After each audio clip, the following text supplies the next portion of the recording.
Hello, welcome to milestone makers presents. അങ്ങനെ പറ. ഇന്ന് ഞാൻ വളരെ ഹാപ്പിയാണ്. ബിക്കോസ് ലൈഫിൽ എപ്പോഴെങ്കിലും ഒരു ദിവസമെങ്കിലും ഒന്ന് കണ്ട് സംസാരിക്കാൻ പറ്റിയിരുന്നെങ്കിൽ എന്ന് ഞാൻ ആഗ്രഹിച്ചിട്ടുള്ള ഒരാളാണ് ഇന്ന് എൻ്റെ കൂടെ ഉള്ളത്. മഹാരാജാസ് കോളേജിലെ ഫോമർ പ്രിൻസിപ്പളാണ്, വെൽ നോൺ മോട്ടിവേഷണൽ സ്പീക്കറാണ്, ലൈഫ് സ്കിൽസ് കോച്ചാണ്. അങ്ങനെ ഒരുപാട് സവിശേഷതകളുള്ള ഡോക്ടർ മേരി മെറ്റിൽഡയാണ് ഇന്ന് എൻ്റെ കൂടെ ഉള്ളത്. Hi ma'am, welcome to the show. നമ്മൾ കണ്ടപ്പോൾ തന്നെ ഒരുപാട് സന്തോഷം. നമ്മൾ കുറച്ച് നേരം സംസാരിച്ചു. ഞാൻ നേരത്തെ പറഞ്ഞ പോലെ തന്നെ എനിക്ക് ഭയങ്കര റെസ്പെക്റ്റ് ഉള്ള ഒരാളാണ്. ഞാൻ മാമിൻ്റെ വീഡിയോസ് കാണാറുള്ള ഒരാളാണ്. നമുക്ക് നമ്മൾക്ക് വീഡിയോസ് കാണുമ്പോൾ കുറേ മോട്ടിവേഷണൽ സ്പീക്കേഴ്സ് ഉണ്ട്, ബട്ട് ചിലർ സംസാരിക്കാൻ നമുക്ക് അടുത്തറിയുന്ന ഒരാൾ നമ്മളുടെ അടുത്ത് പറഞ്ഞു തരുന്ന പോലെ തോന്നും. എനിക്ക് അങ്ങനെ ഒരു ഫീലാണ് മാമിൻ്റെ വീഡിയോസ് കാണുമ്പോൾ. എന്ന് വെച്ചാൽ നീ ഇങ്ങനെ ചെയ്താൽ നിന്റെ ലൈഫിൽ നിനക്ക് കുറച്ചുകൂടി ഹാപ്പിനെസ് ഉണ്ടാവും, അങ്ങനെയൊക്കെ തോന്നുന്ന ഒരാളാണ് എനിക്ക് മാം. സോ അതുകൊണ്ട് ഒരുപാട് സന്തോഷം ആദ്യം തന്നെ. ഓക്കെ, എനിക്ക് വളരെ സന്തോഷം. അപ്പൊ നമ്മൾ വളരെ ഫെമിലിയർ ആണല്ലേ. ഞാൻ കണ്ടിട്ടില്ലെങ്കിലും കണ്ട പോലെ എനിക്കും ഫീൽ ചെയ്യണം. നേരത്തെ അറിയാവുന്ന സോ ഫെമിലിയർ പെട്ടെന്ന്. സത്യം അതാണ്. ഞാൻ നേരത്തെ എനിക്ക് മാമിനെ ഇപ്പോഴും ഫെമിലിയർ ആയിട്ട് തന്നെയാണ് തോന്നുന്നത്, മാമിന്റെ വീഡിയോസ് കണ്ടിട്ട്. അതുകൊണ്ട് ഒത്തിരി സന്തോഷം ആദ്യം തന്നെ. വീഡിയോ കാണുന്നവരെ കാണുമ്പോഴേ അത് വല്ലാത്തൊരു എക്സൈറ്റ്മെന്റ് ആണ്. നമ്മളറിയാത്ത എന്റെ ഫേസിലില്ല എക്സൈറ്റ്മെന്റ്. അതെ, എന്റെ ഫേസിലും കാണും. എന്നേക്കാൾ എക്സൈറ്റ്മെന്റ് ആക്ച്വലി ഞാൻ മാമിന് ഇന്റർവ്യൂ എടുക്കാൻ പറയുന്നത് എന്റെ മമ്മിക്കായിരുന്നു. ബിക്കോസ് മമ്മി ബാങ്കിലാണ് വർക്ക് ചെയ്യുന്നത്. സോ മമ്മി സ്റ്റിച്ച് ചെയ്യും. മമ്മി സ്റ്റിച്ച് ചെയ്യുമ്പോഴൊക്കെ മാമിന്റെ വീഡിയോസ് കേട്ടോണ്ടായിരുന്നു സ്റ്റിച്ച് ചെയ്യുക. അപ്പൊ മാം ലോൺലിനെസിനെ പറ്റി പറഞ്ഞൊരു വീഡിയോ ഒക്കെ ഉണ്ടായിരുന്നു. അപ്പൊ ഞാൻ മമ്മിയുടെ അടുത്തേക്ക് മമ്മി കാണിച്ചെടുത്തേക്ക് കണ്ടോ നിങ്ങളെ പറ്റിയൊക്കെ പറയുന്നത്, ഇതൊക്കെ കേട്ട് പഠിക്കുന്നൊക്കെ പറഞ്ഞിട്ടുണ്ട്. സോ അതുകൊണ്ട് എനിക്ക് അത്രയും ഫെമിലിയർ ആണ് മാമിന്റെ കാര്യം. ഞാൻ ജോഷ് ടോക്സ് കേട്ടിട്ടുണ്ട് മാമിന്റെ. സോ നമുക്ക് അതിൽ നിന്ന് തന്നെ തുടങ്ങാം.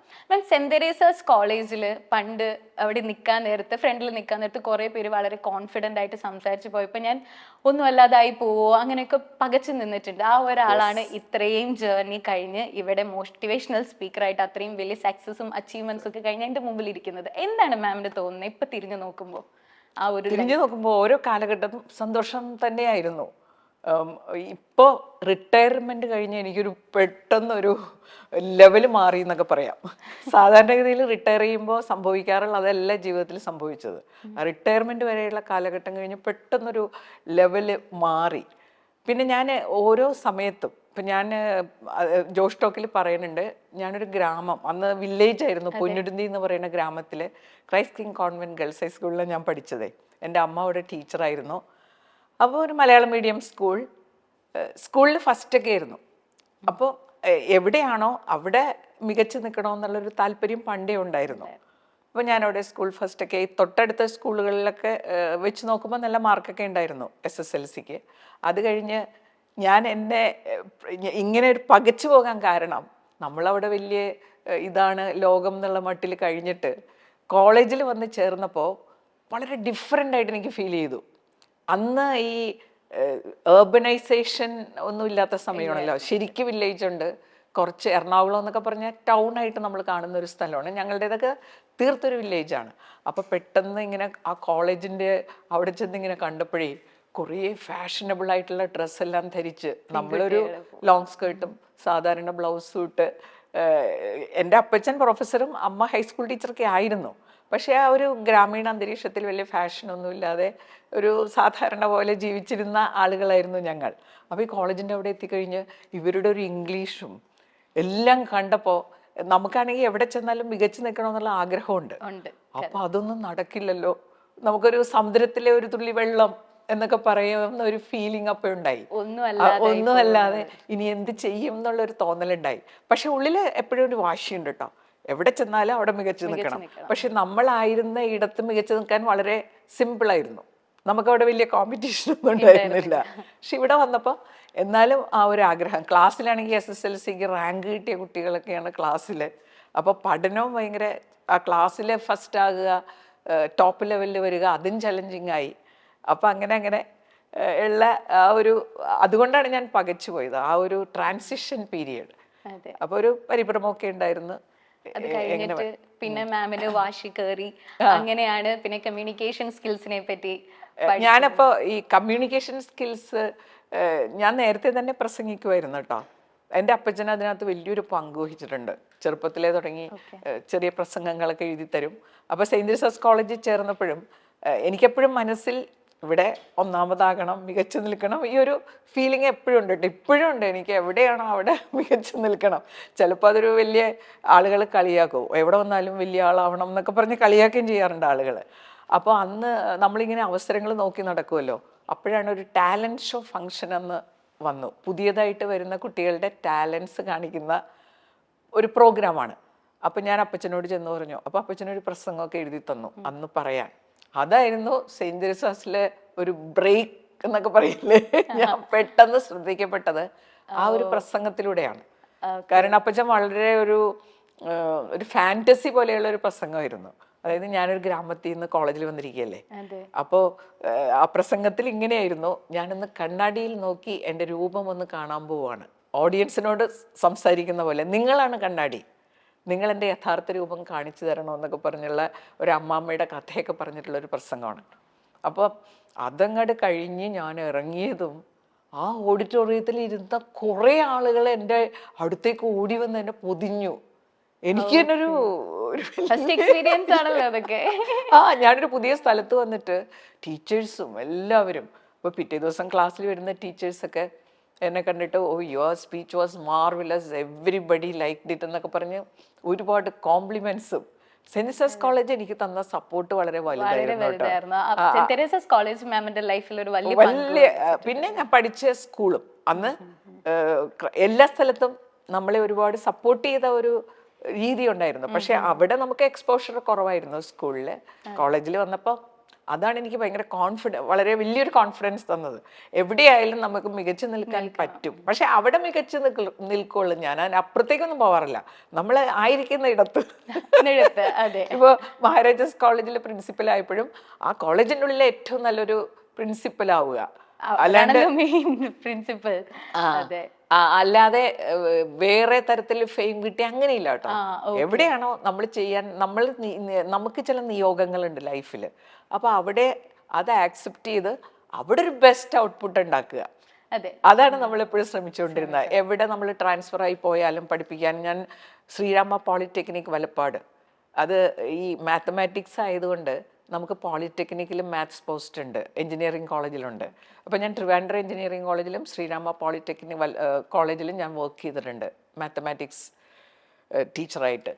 അപ്പം അവിടെ ചെന്നപ്പോഴും നമ്മൾ അവിടെ ഇങ്ങനെ മികച്ചു നിൽക്കണം. അപ്പം നമ്മൾ എന്ത് ചെയ്യുമെന്ന് വെച്ച് കഴിഞ്ഞാൽ ഈ കണ്ടറിഞ്ഞ് ചെയ്യുന്ന ഒരു പരിപാടി എനിക്കുണ്ട്. ഏത് സ്ഥാപനത്തിലാണെങ്കിലും അവിടെ എന്താ എക്സ്ട്രാ വർക്ക് ഉണ്ട്, പ്രിൻസിപ്പൽമാരെ ഏൽപ്പിക്കുന്ന ജോലിയൊക്കെ ഭംഗിയായിട്ട് ചെയ്യുക. എന്ത് പറയുമ്പോഴും ഒരു യെസ് പറയാം. നമുക്ക് ഒരു കാര്യം, പലരും ഒരു കാര്യം ഏൽപ്പിക്കുമ്പോൾ പെട്ടെന്ന് നോ പറയും, അയ്യോ അതെന്നെ കൊണ്ട് പറ്റില്ല. കാരണം ഞാൻ പറയുന്ന ഒരു കാര്യമുണ്ട്, നമ്മുടെ ജോലി സ്ഥലത്ത് നമുക്കൊരു കംഫർട്ട് സോൺ ഉണ്ട്. കംഫർട്ട് സോൺ എന്ന് പറഞ്ഞു കഴിഞ്ഞാൽ നമ്മൾ പോവുക, ജോലി ചെയ്യുക, തിരിച്ചു വരിക. അവിടെ അതിനപ്പുറം കുറെ കാര്യങ്ങളുണ്ട്. അതിലേക്ക് കടക്കണമെങ്കിൽ ഈ കംഫർട്ട് സോൺ ബ്രേക്ക് ചെയ്യാൻ നമ്മൾ തയ്യാറാവണം. അപ്പൊ ഈ കംഫർട്ട് സോൺ ബ്രേക്ക് ചെയ്യുമ്പോഴാണ് നമുക്ക് സന്തോഷം ഉണ്ടാവുന്നത് ശരിക്കും. പക്ഷെ ആ സന്തോഷത്തിലേക്ക് ആളുകൾ വരില്ല. കാരണം പേടിയാണ് കംഫർട്ട് സോൺ ബ്രേക്ക് ചെയ്യാൻ. അതാണ് പേടി മാത്രമല്ല, നമുക്കൊരു ചെറിയ പ്രോബ്ലം ഉണ്ട് ആസ് ഹ്യൂമൻ ബീങ്സ്. നമുക്ക് ഈ കംഫർട്ട് സോണിനോട് ഭയങ്കര ഇൻക്ലിനേഷനാണ്. ഇപ്പൊ നമ്മൾ ഈ ബ്രെയിനിനെ കുറിച്ച് പറയൂലേ, ബ്രെയിൻ ഭയങ്കര സംഭവമാണ്, നമ്മളൊക്കെ വലിയ സംഭവങ്ങളാണ്. പക്ഷെ നമുക്ക് അത്രത്തോളം പെർഫോം ചെയ്യാൻ പറ്റാറില്ല. ശരിക്കും ആലോചിച്ചു കഴിഞ്ഞാൽ നമ്മൾ ഇങ്ങനെയൊന്നുള്ളവരല്ല, വലിയ സംഭവങ്ങളാണ്. ശരിക്കും വലിയ സംഭവം, നമ്മളൊക്കെ വലിയ സംഭവങ്ങളാണ്. ശരിക്ക് നമ്മൾ ഈ ഭൂമിയിൽ വളരെ ബ്ലെസ്ഡ് ലൈഫാണ് നമ്മുടേത്. ഏത് ലെവൽ വരെയും നമുക്ക് പോകാൻ പറ്റും. അപ്പം അങ്ങനെയുള്ള വലിയ സംവിധാനങ്ങൾ നമ്മുടെ ഉള്ളിലുണ്ട്. പിന്നെ എല്ലാത്തിലും വലുത് നമ്മുടെ മനസ്സെന്ന് പറഞ്ഞൊരു സംഭവം. ഇതൊക്കെ വളരെ പവർഫുള്ളാണ്. പക്ഷേ നമുക്കൊരു പാരയുള്ളത് എന്താണെന്നോ, നമ്മുടെ ബ്രെയിനില്ലേ, it always looks for easy things. അങ്ങനെ ഒരു പ്രശ്നം അവിടെയുണ്ട്. അപ്പോൾ കംഫർട്ടിനോട് നമുക്ക് ഭയങ്കര ഇൻക്ലിനേഷനാണ്. ഞാൻ എൻ്റെ സ്റ്റുഡൻസിനോട് തമാശയ്ക്ക് പറയും, പഠിത്തം ദുഃഖമാണ് ഉണ്ണി, ഉഴപ്പല്ലോ സുഖപ്രദം. അതായത് സുഖം, അതായത് കുട്ടികളെപ്പോഴും ഉഴപ്പാൻ നമുക്ക് ഭയങ്കര താല്പര്യമാണ്, ഉഴപ്പാൻ വലിയ താല്പര്യമാണ്. എന്താണെന്ന് വെച്ചാൽ ഉഴപ്പൊരു കംഫർട്ട് സോണാണ്. പക്ഷെ ഉഴപ്പ് മാറ്റി നമ്മൾ പഠനത്തിലേക്ക് കടക്കുമ്പോൾ അത് തരുന്ന വലിയ സന്തോഷമുണ്ട്. അപ്പം ഈ കംഫർട്ട് സോൺ ബ്രേക്ക് ചെയ്താൽ നമ്മളിലേക്ക് വന്നു ചേരുന്ന സന്തോഷങ്ങൾ പലപ്പോഴും തിരിച്ചറിയാറില്ല. അത് ബ്രേക്ക് ചെയ്താലല്ലേ അതറിയാൻ പറ്റുള്ളൂ. അപ്പം ഈ നമ്മൾ ജോലി സ്ഥലത്തും അങ്ങനെയാണ്, കംഫർട്ട് സോൺസ് ഉണ്ട്. Comfort അതിലിരുന്ന് റിട്ടയർ ചെയ്യുന്നവരെ ഇരിക്കുന്ന ആളുകളുണ്ട്. പക്ഷെ അവരാ പുറത്തേക്ക് ഇറങ്ങുമ്പോൾ കിട്ടുന്ന ഒരു സന്തോഷം തിരിച്ചറിയാറില്ല. അവർക്ക് അറിയാനുള്ള ഒരു അവസരം കിട്ടുന്നില്ലല്ലോ. അവര് ഇറങ്ങൂല. പുറത്തിറങ്ങില്ല. അപ്പൊ ഞാൻ വിചാരിക്കും ശരിക്കും പറഞ്ഞു കഴിഞ്ഞാൽ കംഫർട്ട് സോൺ ബ്രേക്ക് ചെയ്യാനുള്ള ഒരു ഇൻക്ലിനേഷനാണ് നമുക്ക് ഉണ്ടായിരുന്നതെങ്കിൽ നമ്മളൊക്കെ ആരായനെ. പക്ഷേ കംഫർട്ട് സോണിൽ ഇരിക്കാനാണ് നമുക്ക് താല്പര്യം. ഒരു മീറ്റിംഗ് നടത്തുകയാണെന്ന് വിചാരിച്ചോ, വലിയ ഹാളാണ്, ആളുകൾ വരുന്നവർ ബാക്ക് സീറ്റിലേക്ക് പോകും, ഫ്രണ്ട് സീറ്റൊക്കെ ഒഴിഞ്ഞു കിടക്കും. Simple reason is back seats are comfortable. മുമ്പിൽ വന്നിരുന്ന അതെ ഒരു അത് ശരിക്കും ശ്രദ്ധിക്കേണ്ടി വരും. ശ്രദ്ധിക്കേണ്ടി വരും, എല്ലാവരും അവരെ ശ്രദ്ധിക്കുമല്ലോ. പക്ഷെ സെഷന് ശേഷം ഫ്രണ്ടിലിരുന്നവർ ഹാപ്പിയാവും. കാരണം അവർ സെഷൻ കൂടുതൽ ശ്രദ്ധിച്ചിട്ടുണ്ടാവും, അവർക്ക് കൂടുതൽ കാര്യങ്ങൾ കിട്ടിയിട്ടുണ്ടാവും. അപ്പൊ തിരിഞ്ഞു നോക്കുമ്പോൾ, ഇപ്പൊ ഉഴപ്പി നടന്നവർ പിന്നെ തിരിഞ്ഞു നോക്കുമ്പോൾ അവർക്ക് ഹാപ്പിനെസ് ഇല്ല. അവരുടെ ജീവിതത്തിൽ വലിയ പ്രശ്നങ്ങൾ ഉണ്ടായിട്ടുണ്ടെങ്കിൽ ചിലപ്പോൾ ഭാഗ്യം കൊണ്ട് രക്ഷപ്പെട്ടു പോകുന്നവരുണ്ടാകാം. പലപ്പോഴും നമ്മൾ ചെയ്യേണ്ട കാര്യങ്ങൾ ചെയ്യാത്തതിന്റെ ഒരു കാരണം ഈ മടി എന്ന് പറയുന്ന സംഭവമില്ലേ, എല്ലാവരുടെയും പ്രശ്നമുള്ള മടി എല്ലാവർക്കും ഉണ്ട്. മടി എന്ന് പറഞ്ഞ ഇതാണ് കംഫർട്ട് സോൺ ആണ്. കംഫർട്ട് സോൺ ബ്രേക്ക് ചെയ്യാൻ തയ്യാറായാൽ മടി മാറി. ഞാൻ കംഫർട്ട് സോൺ ബ്രേക്ക് ചെയ്തുകൊണ്ടാണ് ഇവിടെ വന്നിരിക്കുന്നത്. അതെ, ഇത് എന്റെ കംഫർട്ട് സോൺ അല്ല, എനിക്ക് ഇത് കൂടുതലാണ്. ബിക്കോസ് എന്റെ മടി മാറ്റി ഞാനിപ്പോ വീട്ടിലിരിക്കേണ്ടതാണ്. അതെ, ഇതെനിക്ക് ഇഷ്ടമാണ് ചെയ്യാൻ. ഞാൻ അതുകൊണ്ട് എന്റെ കംഫർട്ട് സോണിൽ ഇരിക്കുകയാണെങ്കിൽ ഇപ്പൊ എനിക്ക് അവധി ആയതുകൊണ്ട് ഞാൻ വീട്ടിലിരിക്കും. ബട്ട് അത് ബ്രേക്ക് ചെയ്യണം എനിക്ക്. അപ്പൊ ഇവിടെ വന്നതുകൊണ്ട് you are happy. Yes, I am very happy. അതുകൊണ്ടാണ് ഞാൻ ഇത്രയും ഹാപ്പി ആയിട്ട് ക്വസ്റ്റ്യൻസ് ചോദിക്കാൻ. എനിക്ക് മാമിനെ കാണാൻ പറ്റിയതും അതുകൊണ്ടാണല്ലോ. അതാണ് കംഫർട്ട് സോൺ ബ്രേക്ക്. ജീവിതത്തിലെ ഏറ്റവും ഒരു ഫണ്ടമെന്റൽ ആയിട്ട് നമ്മൾ മനസ്സിലാക്കേണ്ട ഒരു കാര്യമുണ്ട്. നമ്മളെല്ലാവരും ഹാപ്പി ആയിട്ടിരിക്കാൻ ആഗ്രഹിക്കുന്നവരാണ്. നമ്മുടെ ഒബ്ജക്റ്റീവ് ഹാപ്പിനെസ് ആണ്. പക്ഷെ നമ്മൾ അന്വേഷിച്ച് നടക്കുന്നത് മുഴുവൻ എവിടെയാണ്? സുഖം, അല്ലേ? അതാണ് വലിയൊരു ചലഞ്ച്. സന്തോഷം വേണം, പക്ഷെ അന്വേഷിച്ച് പണിയെടുക്കാൻ പറ്റില്ല. സന്തോഷം വേണം, പക്ഷെ കംഫർട്ട് അന്വേഷിച്ച് നടക്കും. ഇപ്പോഴാണെങ്കിൽ ഈ കമേഴ്സ്യൽ വേൾഡ് നമുക്ക് ഒരുപാട് കംഫർട്ട്സ് തരും. എന്തുകൊണ്ടാണെന്ന് അറിയാമോ? നമുക്ക് അതിനോട് താല്പര്യമുള്ളത് കൊണ്ട് നമ്മൾ അതിന്റെ പിന്നാലെ പോകും, എത്ര പണവും ചെലവാക്കും, പക്ഷെ ഹാപ്പിനെസ് ഒരുപാട് നഷ്ടപ്പെടും അവിടെ. അപ്പൊ നമ്മള് എസ്കലേറ്റർ എവിടെ, ലിഫ്റ്റ് എവിടെ? ശരിക്കും ഇതിൽ നിന്ന് എന്താ സംഭവിക്കുന്നത്? സ്റ്റെയർ കേസ് കയറാൻ കഴിവില്ലാത്തത് കൊണ്ടല്ല, പക്ഷെ സുഖം, മറ്റേത് സുഖമാണ്, കംഫർട്ടാണ്. എസ്കലേറ്ററിൽ കയറുക, ലിഫ്റ്റ്, ഈ ബോഡി ഉപയോഗിക്കാതിരിക്കുന്നത് ഒരു കംഫർട്ട് സോണാണ്. എന്നിട്ട് അവസാനം എന്ത് പറ്റും? നമ്മൾ ഈ ശരീരം ഉപയോഗിക്കാതെ ലൈഫ് സ്റ്റൈൽ ഡിസീസസ് നമ്മുടെ സന്തോഷം ഇല്ലാതാക്കും, അല്ലേ? ആരോഗ്യ പ്രശ്നങ്ങൾ. അപ്പം ഞാൻ ആലോചിക്കാറുണ്ട്, രാവിലെ എഴുന്നേറ്റ് എക്സസൈസ് ചെയ്യണം, ഇതൊക്കെ നമുക്കറിയാം, പക്ഷെ എക്സസൈസ് ചെയ്യാതിരിക്കുന്നതാണ് സുഖം. അതാണ് നമുക്ക് സുഖം, അതാണ്. പിന്നെ രാവിലെ എഴുന്നേക്കണം, എന്നാലാണ് നമുക്ക് മോർണിംഗ് റൊട്ടീനൊക്കെ സമയം കിട്ടുള്ളൂ. പക്ഷെ രാവിലെ എഴുന്നേക്കാതിരിക്കുന്നതാണ് സുഖം. കുറച്ചുകൂടി കിടന്ന് ഉറങ്ങാലോ എന്നുള്ളത്. ഞാനും അങ്ങനെയാണ്, അതുകൊണ്ട് എനിക്ക് അതിൽ പറയാൻ പറ്റില്ല. അതെ, എല്ലാവരും അങ്ങനെയാണ്. അപ്പോൾ ശരിക്കും പറഞ്ഞു കഴിഞ്ഞാൽ അങ്ങനെ നമ്മുടെ ബ്രെയിനിനെ സംവിധാനം ചെയ്ത് വെച്ചിരിക്കുകയാണ്, ഇൻക്ലിനേഷൻ ടുവേർഡ്സ് കംഫർട്ട് സോൺ. അതെന്തുകൊണ്ടാണെന്ന് ഞാൻ ആലോചിക്കാറുണ്ട്. എന്താണെന്ന് അറിയാമോ? അങ്ങനെ ചെയ്താലേ ശരിയാവുള്ളൂ, അല്ലെങ്കിൽ എല്ലാവരും ഭയങ്കര സംഭവങ്ങളായിട്ട് മാറൂലേ. ഇത് അർഹതപ്പെട്ടവർ മതി ഇങ്ങനെ ആകേണ്ടത് എന്നുള്ളൊരു വലിയൊരു മെസ്സേജാണ് ഇതിലൂടെ നമുക്ക് കിട്ടുന്നത്. അപ്പൊ ഇത് ഈ ഒരു പ്രിൻസിപ്പിൾ മനസ്സിലാക്കി കഴിഞ്ഞാൽ, ready to break comfort zone എന്നുള്ള ആ ഒരു ചിന്ത മനസ്സിൽ വന്നു കഴിഞ്ഞാൽ നമ്മൾ പിന്നെ അതാണ്, നമുക്ക് ഒരുപാട് സന്തോഷം അനുഭവിക്കാൻ പറ്റും. ഓക്കെ, മാമിനോട് ഒരു ചോദ്യം. മാം ഒരു മാത്തമാറ്റിക്സ് ടീച്ചർ ആയതുകൊണ്ട് മാത്രമല്ല, നമ്മൾ ഈ സൈൻ തീറ്റ കോസ് തീറ്റ ഒക്കെ കുറെ പഠിച്ചിട്ടുണ്ട്. ശരിക്കും റിയൽ ലൈഫിൽ ഇതൊക്കെ ആവശ്യമുണ്ടോ?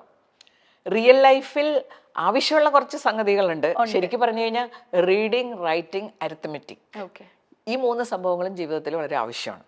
ഈ ഹയർ മാത്തമാറ്റിക്സിലേക്ക് വരുമ്പോൾ അപ്പോഴാണ് നമുക്ക് സംശയം വരണത്. മറ്റേതിന് സംശയമില്ലല്ലോ, കൂട്ടാനും കുറയ്ക്കാനും ഹരിക്കാനും ഗുണിക്കാനും നമുക്ക് അത് വേണം, അത് ജീവിതത്തിൽ സഹായിക്കുന്നു. ഹയർ മാത്സിലേക്ക് വരുമ്പോൾ എല്ലാവരുടെയും ജീവിതത്തിൽ അത് സഹായിക്കണമെന്നില്ല, എന്നാലും ചില പ്രത്യേക സമയത്തൊക്കെ അത് സഹായിച്ചെന്നിരിക്കും. നമ്മൾ ഏതെങ്കിലും സബ്ജക്റ്റ് വേറെ പഠിക്കുമ്പോഴോ ഇതെല്ലാം നമ്മളെ സഹായിക്കും. പക്ഷെ ജനറലി നമുക്ക് പറയാൻ പറ്റില്ല, ഇതൊക്കെ അപ്ലൈ ചെയ്യാൻ പറ്റില്ല. പക്ഷെ ഒരു കാര്യമുണ്ട്, ഓരോ സബ്ജക്റ്റ് പഠിക്കുന്നതിനും അതിൽ നിന്ന് കിട്ടുന്ന പല ഔട്ട്പുട്ട്സ് ഉണ്ട്. അപ്പോൾ മാത്സ് പഠിക്കുമ്പോൾ ഇങ്ങനെയുള്ള കാര്യങ്ങളിലൂടെ നമ്മൾ കടന്നു പോകുമ്പോൾ നമ്മുടെ ഒരു ലോജിക്കൽ തിങ്കിങ് കപ്പാസിറ്റി അല്ലേ, റാഷണലായിട്ട് ചിന്തിക്കാനുള്ള കഴിവ്, അതെല്ലാം ഇതിൻ്റെ കൂടെ ഡെവലപ്പ് ചെയ്ത് വരും. അത് നമുക്ക് ജീവിതത്തിൽ പല അവസരങ്ങളിലും അപ്ലൈ ചെയ്യാൻ പറ്റും. അപ്പോൾ നമ്മൾ ഈ sine theta, cos theta, tan theta ഒക്കെ പഠിക്കുക എന്ന് മാത്രമല്ല, അതിൽ നിന്നും നമുക്ക് സൈഡായിട്ട് ഉണ്ടാകുന്ന ഫാക്കൽറ്റി ഡെവലപ്മെൻ്റ് ഉണ്ട്. നമ്മൾ ലോജിക്കലായിട്ട് ചിന്തിക്കാൻ പഠിക്കുന്നു. എൻ്റെ ചാനലിനെ കുറിച്ച് പൊതുവെ ആളുകൾ പറയാറുണ്ട്, മാം പറയുന്നതൊക്കെ വളരെ ലോജിക്കലാണെന്ന്. വെറുതെ ഇങ്ങനെ അതൊന്നും പറയല്ല, പോയിന്റ് ബൈ പോയിന്റ് ആ പോയിന്റിനെ സബ്സ്റ്റാൻഷിയേറ്റ് ചെയ്ത് വേറെ കാര്യങ്ങൾ പറഞ്ഞാലേ എനിക്ക് തൃപ്തിയാവുള്ളൂ. അത് ഞാൻ മാത്തമാറ്റിക്സ് പഠിച്ചതുകൊണ്ടാണ്. ആ രീതിയിൽ ചിന്തിക്കാനും പിന്നെ മാത്സ് പഠിച്ചതുകൊണ്ട് അത് എന്തും ആയിക്കൊള്ളട്ടെ, മാത്സ് പഠിക്കുന്നതിന് ഒരു രീതിയുണ്ട്. ആ രീതിയിലൊക്കെ പഠിക്കുമ്പോൾ പ്രോബ്ലം സോൾവിങ് അതെനിക്ക് വളരെ ഇഷ്ടമുള്ളൊരു കാര്യമാണ് ജീവിതത്തിൽ. കിട്ടുന്ന ഒരു സന്തോഷം. അതെ, അതവിടെ. പക്ഷെ ജീവിതത്തിൽ റിയൽ പ്രോബ്ലം വരുമ്പോഴും ആ ഓറിയന്റേഷൻ ഉണ്ട്. നമ്മൾ ആ മാത്സിൽ നിന്ന് കിട്ടിയിട്ടുള്ള ഒരു ഓറിയന്റേഷൻ, പ്രോബ്ലം കിട്ടിക്കഴിഞ്ഞാൽ we always look for solution. എന്താണ് ഇതിന് സൊല്യൂഷൻ? അത് ജീവിതത്തിൽ ഒരുപാട് ഇൻഫ്ലുവൻസ് ചെയ്യാറുണ്ട്. ഇപ്പൊ വീട്ടിൽ തന്നെ ചിലത് വലിയ പ്രശ്നമായിട്ട് എല്ലാവരും പറയുമ്പോൾ ഞാൻ എപ്പോഴും ഒരു സൊല്യൂഷനെ കുറിച്ചാണ്. ചെറിയ കാര്യങ്ങൾ മതി, വലിയ പ്രശ്നമായിട്ടൊക്കെ പറയില്ലേ. ഇപ്പൊ എൻ്റെ വീട്ടിൽ ഞാൻ ഇന്ന് പോരാൻ നേരത്ത് കാറിലൊരു കാലം കൊട ഉണ്ടായിരുന്നു, അത് പെട്ടെന്ന് കാണാനില്ല. എൻ്റെ ഹസ്ബൻഡ് അയ്യോ കൊടയുടെ പോയി. ഞാൻ പറഞ്ഞു നമുക്ക് സമാധാനം ഉണ്ടല്ലോ, അതിന് സൊല്യൂഷൻ ഉണ്ടാക്കാം. കാറ് ഇത് വർക്ക്ഷോപ്പിൽ കയറ്റിയപ്പോൾ കാറിൻ്റെ ഫസ്റ്റ് സർവീസ് ആയിരുന്നു, അപ്പോൾ കുട അതിനകത്ത് ഉണ്ടായിരുന്നു. അപ്പോൾ ഞാൻ പറഞ്ഞു നമുക്ക് ഒന്നില്ലെങ്കിൽ വേറെ കുട മേടിക്കാം, അല്ലെങ്കിൽ അവരോട് ചോദിക്കാം കുട അവിടെ എടുത്തു വെച്ചിട്ടുണ്ടോ. അപ്പോൾ എനിക്ക് പെട്ടെന്ന് ഇങ്ങനെ ഒരു സൊല്യൂഷൻ വരും. അത് വളരെ ഒരു അനുഗ്രഹമാണ് കേട്ടോ. അപ്പോൾ ഈ പരിഭ്രമം ഒരുപാട് കുറയും. അല്ലാതെ ചിന്തിച്ചാൽ നമ്മളിങ്ങനെ ഓരോ ചെറിയ കാര്യത്തിനൊക്കെ ടെൻഷൻ വരും. ഉത്തരങ്ങളിലേക്ക് പോകാൻ തുടങ്ങിക്കഴിഞ്ഞാൽ അത് വളരെ വളരെ നമുക്ക് എന്ത് റിലാക്സേഷനായിട്ട് കിട്ടുക. ഉത്തരം കിട്ടുകയും ചെയ്യും. പലപ്പോഴും ഈ പ്രോബ്ലം വരുമ്പോൾ നമ്മൾ ഉത്തരം കിട്ടാനല്ല ചിന്തിക്കുന്നത്, നമ്മൾ ഒന്നില്ലെങ്കിൽ അപ്പോൾ ഒരു സാധനം കാണാനില്ലെങ്കിൽ ആരാണത്, എവിടെയാണ് വെച്ചത്, ശ്രദ്ധിക്കണ്ടേ, ഇങ്ങനെയൊക്കെയാണല്ലോ ചിന്ത പോണത്. അതേസമയം ആ സാധനം കാണാനില്ല, ഇനി നമുക്ക് എന്ത് ചെയ്യാൻ പറ്റും, അവിടെ എവിടെയൊക്കെ നോക്കണം. കോളേജിലാണെങ്കിലും അഡ്മിനിസ്ട്രേഷനിലായിരിക്കുമ്പോഴും ഇപ്പോൾ നമ്മൾ കോളേജിൽ ചെല്ലുന്നു, ഒരു പ്രശ്നം അവിടെ ഉണ്ടായി, പലരും ആരാണത് ചെയ്തത് അങ്ങനെ അന്വേഷിച്ചു പോകും. പക്ഷെ നമ്മൾ നോക്കണത് എന്താ, എന്ത് പറ്റി, അതിന് നമുക്ക് എങ്ങനെ സൊല്യൂഷൻ ഉണ്ടാക്കാം. അത് ജീവിതത്തിൽ ഞാൻ പൊതുവെ റിലാക്സ്ഡ് ആയിട്ടുള്ള ഒരാളായിട്ടിരിക്കാൻ ഒരു കാരണം ഈ പ്രോബ്ലം സോൾവിങ്. നമ്മൾ പെട്ടെന്ന് അതെങ്ങനെ സോൾവ് ചെയ്യാന്നാണ് ചിന്തിക്കുക, അല്ലാതെ അതിൻ്റെ അയ്യോ അങ്ങനെ ഒരു ഫസ്റ്റ് റിയാക്ഷൻ ഇല്ലേ. നമുക്ക് എല്ലാവർക്കും ഒരു കാര്യം കേൾക്കുമ്പോൾ ഒരു ഫസ്റ്റ് റിയാക്ഷൻ ഉണ്ട്. ഫസ്റ്റ് റിയാക്ഷൻ എപ്പോഴും മിസ്ലീഡിങ് ആണ്. ആ വന്ന് പറയുന്ന ആളെയും കൂടി പരിഭ്രമിപ്പിക്കുന്ന രീതിയിൽ നമുക്ക് സൊല്യൂഷൻ ഉണ്ടാക്കാം. കൂടുതലാണ്. ഞാനിപ്പോ ഇത്രയും കൊല്ലമായിട്ട് ചോദിക്കേണ്ടിരുന്ന ഒരു ക്വസ്റ്റ്യൻ ആയിരുന്നു, ഇപ്പോഴാണ് എനിക്ക് ശരിക്കും ഒരു ആൻസർ കിട്ടിയത്. ഇത് മിക്കവർക്കും അറിയില്ല, ബിക്കോസ് എല്ലാവരും പറയുന്ന ഒരു കാര്യം എന്തിനാ ഈ സൈൻ തീറ്റയും കോസ് തീറ്റയും ഒക്കെ പഠിച്ചിട്ട് നമുക്ക് എന്ത് ഉപകാരം ഉണ്ടാവും. അപ്പൊ ഇതെല്ലാവർക്കും ഒരു യൂസ്ഫുൾ ടിപ്പ് ആവട്ടെ ഇപ്പൊ മാം പറഞ്ഞത്. അതെ, നമ്മൾ ഓരോ സബ്ജക്ട് പഠിക്കുമ്പോഴും അവിടെയും ഞാൻ ചിന്തിച്ചത് ഇത് പഠിച്ചുകൊണ്ട് പ്രയോജനം എന്താണ്, അല്ലെങ്കിൽ വേറെ തരത്തിൽ ചിന്തിക്കാവോ ഇതൊക്കെ പഠിച്ചിട്ട് എന്താ കാര്യം, അങ്ങനെയല്ലേ. ലൈഫിൽ അതാണ്, ലൈഫിലെ അത്ഭുതങ്ങളിൽ ഒന്നാണ്. ഈ ലോകത്തെ എല്ലാത്തിനും ഒരു പോസിറ്റീവ് സൈഡും നെഗറ്റീവ് സൈഡും ഉണ്ട്. എല്ലാ കാര്യങ്ങളും അങ്ങനെയാണ്. ടോട്ടൽ പോസിറ്റീവായിട്ടും ഒന്നുമില്ല, ടോട്ടൽ നെഗറ്റീവായിട്ടും ഇല്ല ഒന്നും. അപ്പൊ അതിൽ എങ്ങനെ ചിന്തിച്ച് ഏതിലേക്ക് പോകണമെന്നുള്ളത് നമ്മുടെ ചോയ്സ് ആണ്. ചോയ്സ് എന്ന് പറയുമ്പോൾ ഒരു കാര്യം നമ്മൾ ഓർക്കണം, നമുക്ക് സ്വാതന്ത്ര്യത്തെ പറ്റി നമ്മളെപ്പോഴും ചിന്തിക്കുന്നു. എസ്പെഷ്യലി ന്യൂജൻ അല്ലേ, ഒരുപാട് ആഗ്രഹിക്കുന്നതാണ് ഫ്രീഡം വേണം, പാതിരാത്രി ഇറങ്ങി നടക്കണം, അത് ചെയ്യണം, ഇത് ചെയ്യണം. പക്ഷെ നമുക്ക് കിട്ടിയിട്ടുള്ള വലിയൊരു ഫ്രീഡം ഉണ്ട്, അത് തിരിച്ചറിയാറില്ല. ചിന്തിക്കാനുള്ള സ്വാതന്ത്ര്യം, നമ്മുടെ കാര്യങ്ങൾ ചൂസ് ചെയ്യാനുള്ള സ്വാതന്ത്ര്യം. ഞാൻ ആ വഴി കൂടി പോകണോ, ഈ വഴി കൂടി പോകണോ, ദാറ്റ് ഈസ് മൈ ചോയ്സ്. ആ ഒരു ഫ്രീഡം എനിക്കുണ്ട് എപ്പോഴും. അങ്ങനെ ചിന്തിക്കണോ, ഇങ്ങനെ ചിന്തിക്കണോ. അങ്ങനെ ചിന്തിച്ചു കഴിഞ്ഞാൽ ഐ വിൽ ബി ഹാപ്പിയർ. ഇങ്ങനെ ചിന്തിച്ചു കഴിഞ്ഞാൽ പ്രശ്നമാണ്. അങ്ങനെയുള്ള കുറെ അത്ഭുതങ്ങൾ നിറഞ്ഞതാണ് ജീവിതം. ഞാൻ ഈ മോട്ടിവേഷണൽ ചാനൽ തുടങ്ങിയ പിന്നെ ഞാനിത് ഒരുപാട് ചിന്തിക്കാറുണ്ട്. കാരണം എവറി സാറ്റർഡേ വീഡിയോ അപ്ലോഡ് ചെയ്യണം. അപ്പൊ എൻ്റെ മനസ്സിൽ നല്ല കണ്ടന്റ് എങ്ങനെ ഉണ്ടാക്കും. അപ്പൊ ജീവിതത്തെക്കുറിച്ച് ഇങ്ങനെ പഠിച്ചു വരുമ്പോഴേ ഇത്രയും കാലം ഇത്രയൊന്നും ചിന്തിച്ചിട്ടില്ല. ചിന്തിച്ചിട്ടില്ല. ഇപ്പോൾ ഞാൻ ആ മാത്തമാറ്റിക്സ് അന്ന് പഠിച്ചതിൻ്റെ ഒരു പ്രയോജനം ശരിക്കും കിട്ടിയത് ഇപ്പോഴാണ്. ആ വേ ഓഫ് തിങ്കിങ് ജീവിതത്തിലെ പല പ്രോബ്ലംസിനും നമുക്ക് സൊല്യൂഷൻ കിട്ടുന്നു. അതൊക്കെ ഇപ്പൊ അന്ന് പഠിച്ചതിന്റെ ഒരു റിസൾട്ടാണ്. അതെ, മനസ്സിലായി. ഓക്കെ, അപ്പൊ നമുക്ക് ഇനി ചെറിയൊരു സെഗ്മെന്റിലേക്ക് പോവാം. ടിഷ്യൂസ് ഓഫ് ലൈഫ് എന്നാണ് ഈ സെഗ്മെന്റിന്റെ പേര്. ടിഷ്യൂസാ? ടിഷ്യൂസ്, ആ ടിഷ്യൂലാണ് എഴുതി വെച്ചിരിക്കുന്നത്. അത്രേ ഉള്ളു. അപ്പൊ അതിൽ കുറച്ച് കാര്യങ്ങൾ ഞാൻ എഴുതിയിട്ടുണ്ട്. അതൊരു ക്വസ്റ്റ്യൻ ആവാം, അല്ലെങ്കിൽ ഒരു കമന്റ് ആവാം, എന്തോ ആയിക്കട്ടെ. അതിൽ മാമിന് എന്താണ് പറയുന്നത്? നമ്മുടെ ടിഷ്യൂസ് ഓഫ് ലൈഫിന്റെ ഫസ്റ്റ് ചോദ്യമാണ്, അവഗണന ഉണ്ടാകുമ്പോഴും മനസ്സിനെ ശാന്തമാക്കാൻ പഠിക്കണം. അതിൽ മാമിന് എന്താണ് പറയാനുള്ളത്? എന്ത് കമന്റ് ആണ് അതിന് പറയാനുള്ളത്? ഈ അവഗണനയെ കുറിച്ച് പറയുമ്പോഴേ ഒരു കാര്യം ഓർക്കണം, നമ്മളെ ഇഷ്ടപ്പെടുന്ന, നമ്മളെ പരിഗണിക്കുന്ന ഒരുപാട് ആളുകൾ ഈ ലോകത്തുണ്ട്. നമുക്ക് പലപ്പോഴും പറ്റുന്നത് ഈ അവഗണിക്കുന്ന ആളുകളുടെ പിന്നാലെ പോവും. അതെന്താണെന്ന് എനിക്ക് മനസ്സിലായിട്ടില്ല. ഞാൻ എപ്പോഴും ആലോചിക്കുന്നത്, പരിഗണിക്കുന്ന ഒരുപാട് ആളുകളില്ലേ. ഇപ്പൊ ഞാൻ എൻ്റെ ഒരു സ്റ്റേജ് എന്നൊക്കെ പറഞ്ഞാൽ closing stage of life span എന്നൊക്കെ പറയാം. ജീവിതഘട്ടങ്ങൾ പലതും കഴിഞ്ഞു. I M A very senior citizen. പിന്നെ ഞാൻ തമാശയ്ക്ക് പറയും,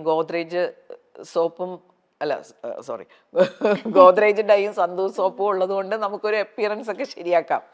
ശരിക്കും ഞാൻ വളരെ വളരെ സീനിയർ ആയിട്ടുള്ള ഒരു ആളാണ്.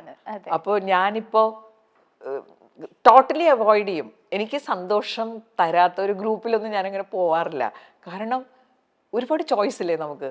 നമ്മളെ പരിഗണിക്കുന്ന, നമ്മളെ ബഹുമാനിക്കുന്ന ആളുകളുടെ കൂടെ ആയിരിക്കുക. അങ്ങനെയാകുമ്പോൾ നമ്മൾ വളരെ ഹാപ്പി ആവും. അല്ലാതെ നമ്മളെ അവഗണിക്കുന്ന, അതുകൊണ്ട് അവഗണന ഒരു പ്രശ്നമല്ല. ലോകത്ത് ഒരുപാട് ആളുകളുള്ളിടത്തോളം കാലം നമ്മൾ ആളുകളെ മനസ്സിലാക്കാൻ നമ്മൾ ശ്രമിക്കുമ്പോൾ നമ്മൾ ഇഷ്ടപ്പെടുന്ന ഒരുപാട് ആളുകളുണ്ട്. ഈ അവഗണിക്കുന്ന ആളുകളുടെ പിന്നാലെ പോയി സമയം കളയരുത്. ആൾക്കാർക്ക് ഇങ്ങനെ അവഗണിക്കുന്നവരോട് ഒരു പ്രത്യേക ഇഷ്ടം. അവരെന്തിനായിരിക്കും അതാലോചിച്ച് കിടക്കും. പരിഗണിക്കുന്ന കുറെ പേര് ഇപ്പുറത്തിരിപ്പുണ്ട്, പക്ഷെ അവരെ മൈൻഡ് ചെയ്യില്ല. അതെന്താണെന്ന് എനിക്കും പലതവണ ഞാൻ ആലോചിച്ചിട്ടുണ്ട്. അങ്ങനെ ആരും ചിന്തിച്ചില്ലെങ്കിൽ കുറെയൊക്കെ പ്രശ്നങ്ങൾ അതങ്ങനെയാണ്. ആളുകൾ അങ്ങനെയാണ്. എല്ലാവരും നമ്മൾ ഇഷ്ടപ്പെടില്ലല്ലോ. നമുക്ക് എല്ലാവരും ഇഷ്ടപ്പെടാന്ന് പറയാൻ വാശി പിടിക്കാൻ പറ്റില്ലല്ലോ. ചാനൽ തന്നെ, എന്റെ ചാനൽ ഇഷ്ടപ്പെടാത്ത എത്രയോ പേരുണ്ടാവും. കുറെ പേര് ഇഷ്ടപ്പെടുന്നു, കുറെ പേര് ഇഷ്ടപ്പെടുന്നില്ല. ഇഷ്ടപ്പെടാത്തവരെ കുറിച്ച് ആലോചിച്ച് എന്താ അവർക്ക് ഇഷ്ടപ്പെടാത്തത്, വല്ല കാര്യമുണ്ടോ? ഇഷ്ടപ്പെടുന്നവരെ കുറിച്ച് ആലോചിച്ച് അവിടെ എനിക്ക് എന്ത് ചെയ്യാൻ പറ്റുമെന്നല്ലേ ഞാൻ നോക്കേണ്ടത്. അങ്ങനെ അതൊരു തോട്ട് പ്രോസസ്സാണ് നമ്മുടെ. ചിലര് ആ ശരിയായ രീതിയിൽ അതിനെ ചിന്തിക്കാൻ ഉള്ള ആ രീതി ഇല്ലാത്തത് കൊണ്ട് പറ്റുന്നതാണ്. ഇപ്പോൾ ഒരാളെ നമ്മൾ ഇൻസൾട്ട് ചെയ്യാന്ന് വിചാരിച്ചോ, അപ്പം ഞാൻ വിശ്വസിക്കുന്നത് എന്താണെന്ന്, നമ്മുടെ സമ്മതമില്ലാതെ ആർക്കും നമ്മളെ ഇൻസൾട്ട് ചെയ്യാൻ പറ്റില്ല. എന്നെ ഒരാൾ ഭയങ്കരമായിട്ട് ചീത്ത പറഞ്ഞു, അത് ഞാൻ ആക്സെപ്റ്റ് ചെയ്താലേ പ്രശ്നമുള്ളൂ. അയാള് ചീത്ത പറഞ്ഞു പോയി, എനിക്കെന്താ. പക്ഷേ എന്താന്ന് വെച്ചാൽ നമുക്കിപ്പോ ഒരാളെ ഭയങ്കര ഇഷ്ടമാണ്, പക്ഷെ അവർക്ക് നമ്മളെ ഇഷ്ടമല്ല. നമ്മൾ ഇഷ്ടപ്പെടുന്ന ആളുകൾ ഇപ്പുറത്തില്ലേ, അപ്പുറത്തുണ്ട്. പക്ഷെ എല്ലാരും ചിന്തിക്കുന്നത് ആ ഇഷ്ടം നേടാൻ നമ്മൾ എന്ത് ചെയ്യണം എന്നാണ് കൂടുതൽ. എന്നാണ് ഞാൻ വിശ്വസിക്കുന്നത്. എന്ത് കാര്യമൊന്നുമില്ല, എന്ത് കാര്യം. പിന്നെ ഭർത്താവിന്റെ ഇഷ്ടം സമ്പാദിക്കുക, അങ്ങനെയുള്ള കുറച്ചു പേരുടെ കാര്യത്തിൽ റെലവന്റ് ആയിരിക്കാം. പക്ഷെ അതുമല്ല, വേറെ പുറമേയുള്ള ആളുകളുടെ ഇഷ്ടം സമ്പാദിക്കാൻ നടക്കണം. എന്താണ് അവർക്ക് എത്ര പേര് പരാതി പറയാറുണ്ട്, എന്നെ അവര് ഇഷ്ടമില്ല, എന്നോട് ആർക്കും ഇഷ്ടമല്ല, കൂട്ടുകാർക്ക് ഇഷ്ടമല്ല. നിങ്ങളെ ഇഷ്ടപ്പെടുന്ന ഒരുപാട് കൂട്ടുകാരില്ലേ, അവരുടെ അടുത്ത് പോകും. ലൈഫിലെ പ്രോബ്ലം ഒക്കെ സോൾവ് ചെയ്യുക എന്നുള്ളത് പലപ്പോഴും വളരെ സിമ്പിളാണ്. നമ്മളിതിനെ കോംപ്ലിക്കേറ്റഡ് ആക്കും. പക്ഷെ ചിലരുണ്ടല്ലോ, ചിലരുടെ അടുത്ത് ഭയങ്കര അഡിക്റ്റ് ആയി പോകും. ലൈക്ക് എനിക്കറിയാം, എനിക്ക് ഒരുപാട് ഫ്രണ്ട്സ് ഉണ്ട്. ഞാൻ വർക്കിംഗ് ആണ്, പിന്നെ ഞാൻ കോളേജിൽ പഠിച്ചിട്ട് എനിക്ക് ഒരുപാട് ഫ്രണ്ട്സ് ഉണ്ട്. ചിലരുടെ അടുത്ത് ഭയങ്കര അഡിക്റ്റ് ആയി പോകും. അപ്പൊ ഞാൻ ഇത് ചോദിക്കാൻ കാരണം, ഇത് കാണുന്നവർക്ക് ഒരു പ്രചോദനം ആയിക്കോട്ടെ. മാമിന് അറിയായിരിക്കുമല്ലോ, കുറെ പേര് അഡിക്റ്റ് ആയി പോകും. അപ്പൊ നമുക്ക് അവരുടെ അടുത്ത് നിന്ന് വിട്ടുമാറാൻ പറ്റില്ല. അങ്ങനെയുള്ള സിറ്റുവേഷനിൽ മാം എന്താ അവരോട് പറയാൻ ആഗ്രഹിക്കുന്നത്? അവരുടെ ജീവിതം വേസ്റ്റ് ആകും ആണ് ഇതിന്റെ പിന്നാലെ നടന്ന്. എന്തിനാ വെറുതെ കൊണ്ടുപോയി നടന്നിട്ട്? അത് ആ ഒരു ഫീലിംഗിൽ നിന്ന് മാറാനേ ഫിസിക്കൽ പ്രോക്സിമിറ്റി, അവരോട് അടുപ്പുണ്ടാക്കുന്ന സന്ദർഭങ്ങൾ നമ്മൾ മനഃപൂർവ്വം ഒഴിവാക്കേണ്ടി വരും. അതിനാണ് നമ്മുടെ മനസ്സ്, ആ ഒരു പവർ. അത് നമ്മളെ തന്നെ ചലഞ്ച് ചെയ്ത് നമ്മളെ മനസ്സിലാക്കണം. നമുക്ക് ചിന്തിക്കാനുള്ള കഴിവില്ലേ, വലിയൊരു കഴിവല്ലേ അത്. അപ്പോൾ ഇങ്ങനെ ചോയ്സ് നമുക്കുണ്ടല്ലോ. നമ്മുടെ ഞാൻ നേരത്തെ പറഞ്ഞില്ലേ, ചോയ്സ് ഉണ്ട് നമുക്ക്, അത് വേണോ ഇത് വേണോ. അപ്പം നമ്മൾ ഇതിൻ്റെ പിന്നാലെ നടന്ന് അങ്ങനെ കുറേ സ്നേഹം കിട്ടിയിട്ടും എന്താ കാര്യം? യാചിച്ച് മേടിക്കേണ്ടതൊന്നും അല്ലല്ലോ സ്നേഹം. സ്നേഹം നമുക്ക് മനസ്സിൽ തോന്നി അങ്ങോട്ടും ഇങ്ങോട്ടും തോന്നി ഉണ്ടാകേണ്ട ഒരു കാര്യമല്ലേ പരസ്പരമുള്ള റിലേഷൻഷിപ്പ്, സ്നേഹം. അതിനല്ലേ ഒരു ഭംഗിയുള്ളൂ. അല്ലാതെ പുറകെ നടന്ന് പിടിച്ചു വാങ്ങിച്ച അതിലെന്താ. പിന്നെ ചിലർക്ക് അതാണെങ്കിൽ കഷ്ടം എന്നേ പറയാൻ പറ്റുള്ളൂ. എന്ന് വെച്ചാൽ അവർക്ക് ഇപ്പൊ എന്റെ ലൈക്ക് നമ്മൾ കാണുമ്പോഴാണെങ്കിലും നേരെ സെയിം ഓഫീസിലായിരിക്കും, സെയിം കോളേജിലായിരിക്കും. ഇപ്പൊ ഇവരെ തന്നെ കണ്ടോണ്ടിരിക്കുമ്പോൾ അവർക്കത് മാറാൻ പറ്റില്ല. അങ്ങനത്തെ സിറ്റുവേഷൻസ് ഒക്കെ ഞാൻ ഒരുപാട് കണ്ടിട്ടുണ്ട്. അതാണ് നമുക്കിപ്പോ അതിലൊന്നും ചെയ്യാൻ പറ്റില്ല. അവരുടെ ടൈം വേസ്റ്റ് ആയിക്കൊണ്ടിരിക്കുകയാണ് അല്ലേ. അതാണ്. ഓക്കെ, അപ്പൊ നമുക്ക് നെക്സ്റ്റ് ക്വസ്റ്റ്യൻ വന്നിട്ട് മൂഡ് സ്വിങ്സ് മാറ്റിയെടുക്കാൻ പഠിക്കണം അല്ലേ? മൂഡ് സ്വിങ്സ് അതൊക്കെ മാം വീഡിയോ ചെയ്തിട്ടുണ്ട്. മൂഡ് സ്വിങ്സ് മാറ്റിയെടുക്കാൻ എങ്ങനെ? കാരണം എനിക്ക് ഭയങ്കര മൂഡ് സ്വിങ്സ് ഉള്ള ആളാണ് ഞാൻ. ഇപ്പൊ ചിരിച്ചിരിക്കണമെങ്കിൽ ചിലപ്പോൾ എന്തെങ്കിലും ഒരു ചെറിയ കാര്യം മതി ഞാൻ പെട്ടെന്ന് ഡൗൺ ആയി പോകുന്ന ഒരാളാണ്. അപ്പൊ ഈ മൂഡ് സ്വിങ്സ് അത് ഓൾമോസ്റ്റ് എല്ലാവരും തന്നെ, അത് ഇപ്പോഴത്തെ ജനറേഷനിൽ മാത്രമല്ല എല്ലാവരും തന്നെ നേരിടുന്ന ഒരു കാര്യമാണ് ഈ മൂഡ് സ്വിങ്സ്. അത് ചിലപ്പോൾ എനിക്ക് തോന്നുന്നു മറ്റൊരാളുടെ ലൈഫിനെ അത് ബാധിക്കാൻ സാധ്യതയുണ്ട് നമ്മുടെ മൂഡ് സ്വിങ്സ് കാരണം അല്ലേ? ബാധിക്കാൻ സാധ്യതയുണ്ട്. അപ്പൊ നമ്മള് ഈ മൂഡ് സ്വിങ്സ് ലൈഫിൽ ഉണ്ടാവും, നാച്ചുറലാണ്. കാരണം എന്താ, നമ്മൾ ഇമോഷണലാണ്. അപ്പോൾ നമ്മുടെ ഇമോഷൻ്റെ പ്രത്യേകത അനുസരിച്ച് നമ്മൾക്ക് മൂഡ് സ്വിങ്സ് ഉണ്ടാവും. അത് നമ്മുടെ ഡേ ടു ഡേ ലൈഫിനെയൊക്കെ ബാധിക്കുമ്പോഴേ പ്രശ്നമുള്ളൂ. അല്ലാതെ എനിക്കിപ്പോൾ ഒരു മൂഡില്ല എന്ന് പറഞ്ഞിരിക്കുമ്പോൾ എനിക്ക് ഭയങ്കര നഷ്ടമാണത്. ഞാൻ വളരെ പ്രൊഡക്റ്റീവായിട്ടിരിക്കേണ്ട സമയം മൂഡില്ല എന്നും പറഞ്ഞ് ഞാൻ വിത്ഡ്രോ ചെയ്ത് കഴിഞ്ഞാൽ എനിക്ക് പേഴ്സണലി നഷ്ടമാണ്. പക്ഷേ ഡേ ടു ഡേ ലൈഫിനെ ഒന്നും അത് ബാധിക്കില്ല. ഒരു ദിവസം എൻ്റെ ഒരു മൂഡ് ചേഞ്ച് ചെയ്തു. പക്ഷെ എപ്പോഴെപ്പോഴും മൂഡ് സ്വിങ്സ് വന്നു കഴിഞ്ഞാൽ ഉള്ളൊരു പ്രശ്നം എന്താണെന്ന് വെച്ചാൽ നമ്മളോട് ആളുകളുടെ ഒരു റിലേഷൻഷിപ്പിൽ വരാൻ തന്നെ പേടിക്കും. എന്ത് മൂഡിലായിരിക്കുമോ അല്ലേ? ചില ടീച്ചേഴ്സിന്റെ അടുത്ത് സ്റ്റുഡൻസിന് പോകാൻ പേടിയല്ലേ? ടീച്ചർ എന്ത് മൂഡിലായിരിക്കുമോ, ഒരു വീട്ടിൽ നിന്ന് പിണങ്ങിയായിരിക്കും വന്നേക്കുന്നതെന്നൊക്കെ വിചാരിച്ചിട്ടുണ്ട് മാം. അങ്ങനത്തെ സിറ്റുവേഷൻസ് സ്കൂളിൽ പഠിക്കുമ്പോൾ ഉണ്ടായിട്ടുണ്ട്. ചില ദിവസം ഭയങ്കര ഹാപ്പി ആയിട്ടായിരിക്കണം, പിറ്റേ ദിവസം വരുമ്പോൾ പിള്ളേർ പറയും പുള്ളിക്കാരി വീട്ടിൽ നിന്ന് അടി ഉണ്ടാക്കിയിട്ടായിരിക്കും വന്നത്. അങ്ങനെ എടുക്കുന്ന ടീച്ചേഴ്സ് ഉണ്ട് മാം, പറഞ്ഞത് കറക്റ്റ് ആണ്. അപ്പൊ നമ്മൾ എന്ത് വേണമെന്ന് വെച്ചാൽ ഈ മൂഡ് സ്വിങ്സ് നമുക്ക് പേഴ്സണലി ഇതുപോലെ ചെറിയ ചെറിയ നഷ്ടങ്ങൾ ഉണ്ടാക്കും. നമ്മളെ ചിലപ്പോൾ ചിലർ കൂട്ടൂല പലതിലും. കാരണം പെട്ടെന്ന് അപ്സെറ്റ് ആകുക, പെട്ടെന്ന് ഡൗൺ ആകുന്ന ആളുകൾ നമ്മുടെ കൂടെ ഉണ്ടായി കഴിഞ്ഞാൽ അത് വളരെ ബുദ്ധിമുട്ടല്ലേ? അപ്പൊ നമുക്കതൊരു നഷ്ടം ഉണ്ടാക്കും. അതേസമയം നമ്മൾ ഈ മൂഡ് സ്വിങ്സ് നമ്മൾ തിരിച്ചറിഞ്ഞ് എനിക്ക് മൂഡ് സ്വിങ്സ് ഉണ്ടാകുന്ന ഒരാളാണെന്ന് നമ്മൾ മനസ്സിലാക്കി കഴിഞ്ഞാൽ ഒരു കാര്യം ഉള്ളത്, ഈ ഇമോഷൻസ് ഒരുപാട് സമയം ഇങ്ങനെ ഉണ്ടാകുന്നതല്ല. നമ്മളൊന്ന് വിചാരിച്ചു കഴിഞ്ഞാൽ നമ്മുടെ തോട്ട് പ്രോസസ്സ് ഒന്ന് മാറ്റിയാൽ അതിൽ നിന്ന് പെട്ടെന്ന് നമുക്ക് മാറാൻ പറ്റും. അതാണ് ഞാനിപ്പോ പഠിച്ച അല്ലേ? അങ്ങനെ ഒരു രീതി നമ്മൾ പ്രാക്ടീസ് ചെയ്ത് കഴിഞ്ഞാൽ നമുക്ക് ഒരു മൂഡില്ലാതിരിക്കണം. ഇങ്ങനെ ഇരുന്നാൽ പറ്റൂല, ഞാൻ ഇന്ന കാര്യം ചെയ്യാൻ പോവാണെന്ന് പറഞ്ഞാൽ കൂടെ എഴുന്നേറ്റ് കഴിഞ്ഞാൽ അത് മാറി. ചില ദിവസം എല്ലാവർക്കും വരും ഇത് മൂഡ്. നമ്മളെല്ലാം ഒരു ലോ പ്രൊഫൈൽ ലെവലിലേക്ക് ഇങ്ങനെ പോകും ചില ദിവസമൊക്കെ. അപ്പൊ പെട്ടെന്ന് നമ്മളോട് തന്നെ പറയും ഇങ്ങനെ ഇരുന്നാൽ പറ്റില്ല, ഈ സമയം ഇങ്ങനെ കളയാനുള്ളതല്ല. പിന്നെ ഒരു കാര്യമുള്ളത്, മറ്റുള്ളവരുമായിട്ടുള്ള റിലേഷൻഷിപ്പിൽ കുറച്ച് ശ്രദ്ധിക്കണം ഈ മൂഡ് സ്വിങ്സ് കമ്മ്യൂണിക്കേഷനെയൊക്കെ എഫക്റ്റ് ചെയ്യാതിരിക്കാൻ. ഒരു ദിവസമേ ഞാനും എൻ്റെ ഒരു കൊളീഗും കൂടി ഇങ്ങനെ നടന്നു പോവാം. ഇങ്ങനെ ഓരോന്നൊക്കെ പറഞ്ഞ് ഭയങ്കര കൂട്ടുകാരികളാണ്.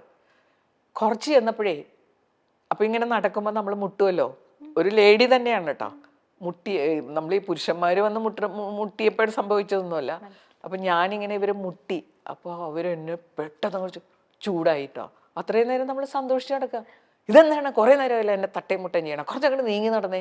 ഞാൻ വളരെ ഷോക്ക്ഡായി പോയിട്ടോ.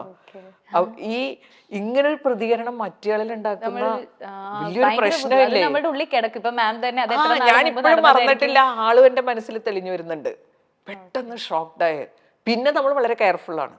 പിന്നെ നമ്മൾ എവിടെയെങ്കിലും പോവാന്ന് വെച്ചാൽ ഞാനില്ല കേട്ടോ. നമ്മൾ പിന്നെ അത് ഫേസ് ചെയ്യാനുള്ള ഒരു ബുദ്ധിമുട്ട് കൊണ്ട്.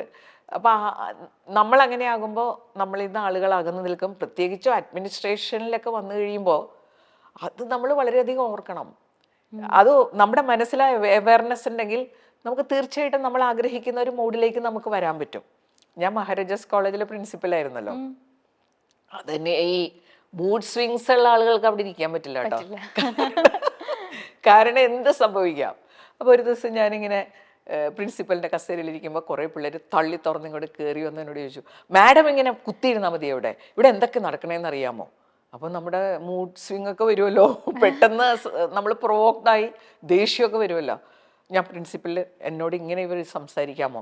പക്ഷേ നമ്മൾ ഈ കാര്യത്തെക്കുറിച്ച് നേരത്തെ അവെയർ ആയതുകൊണ്ടും മൂഡ് സ്വിങ്സിൻ്റെ ആവശ്യമില്ല അങ്ങനെ അതെനിക്ക് ബോധ്യപ്പെട്ടിട്ടുള്ളത് കൊണ്ടും ഞാൻ പെട്ടെന്ന് പ്രകോപനം ഉണ്ടായെങ്കിലും ഞാൻ പെട്ടെന്ന് മാറി, ഇരിക്കൂ നമുക്ക് ഇരുന്ന് സംസാരിക്കാം.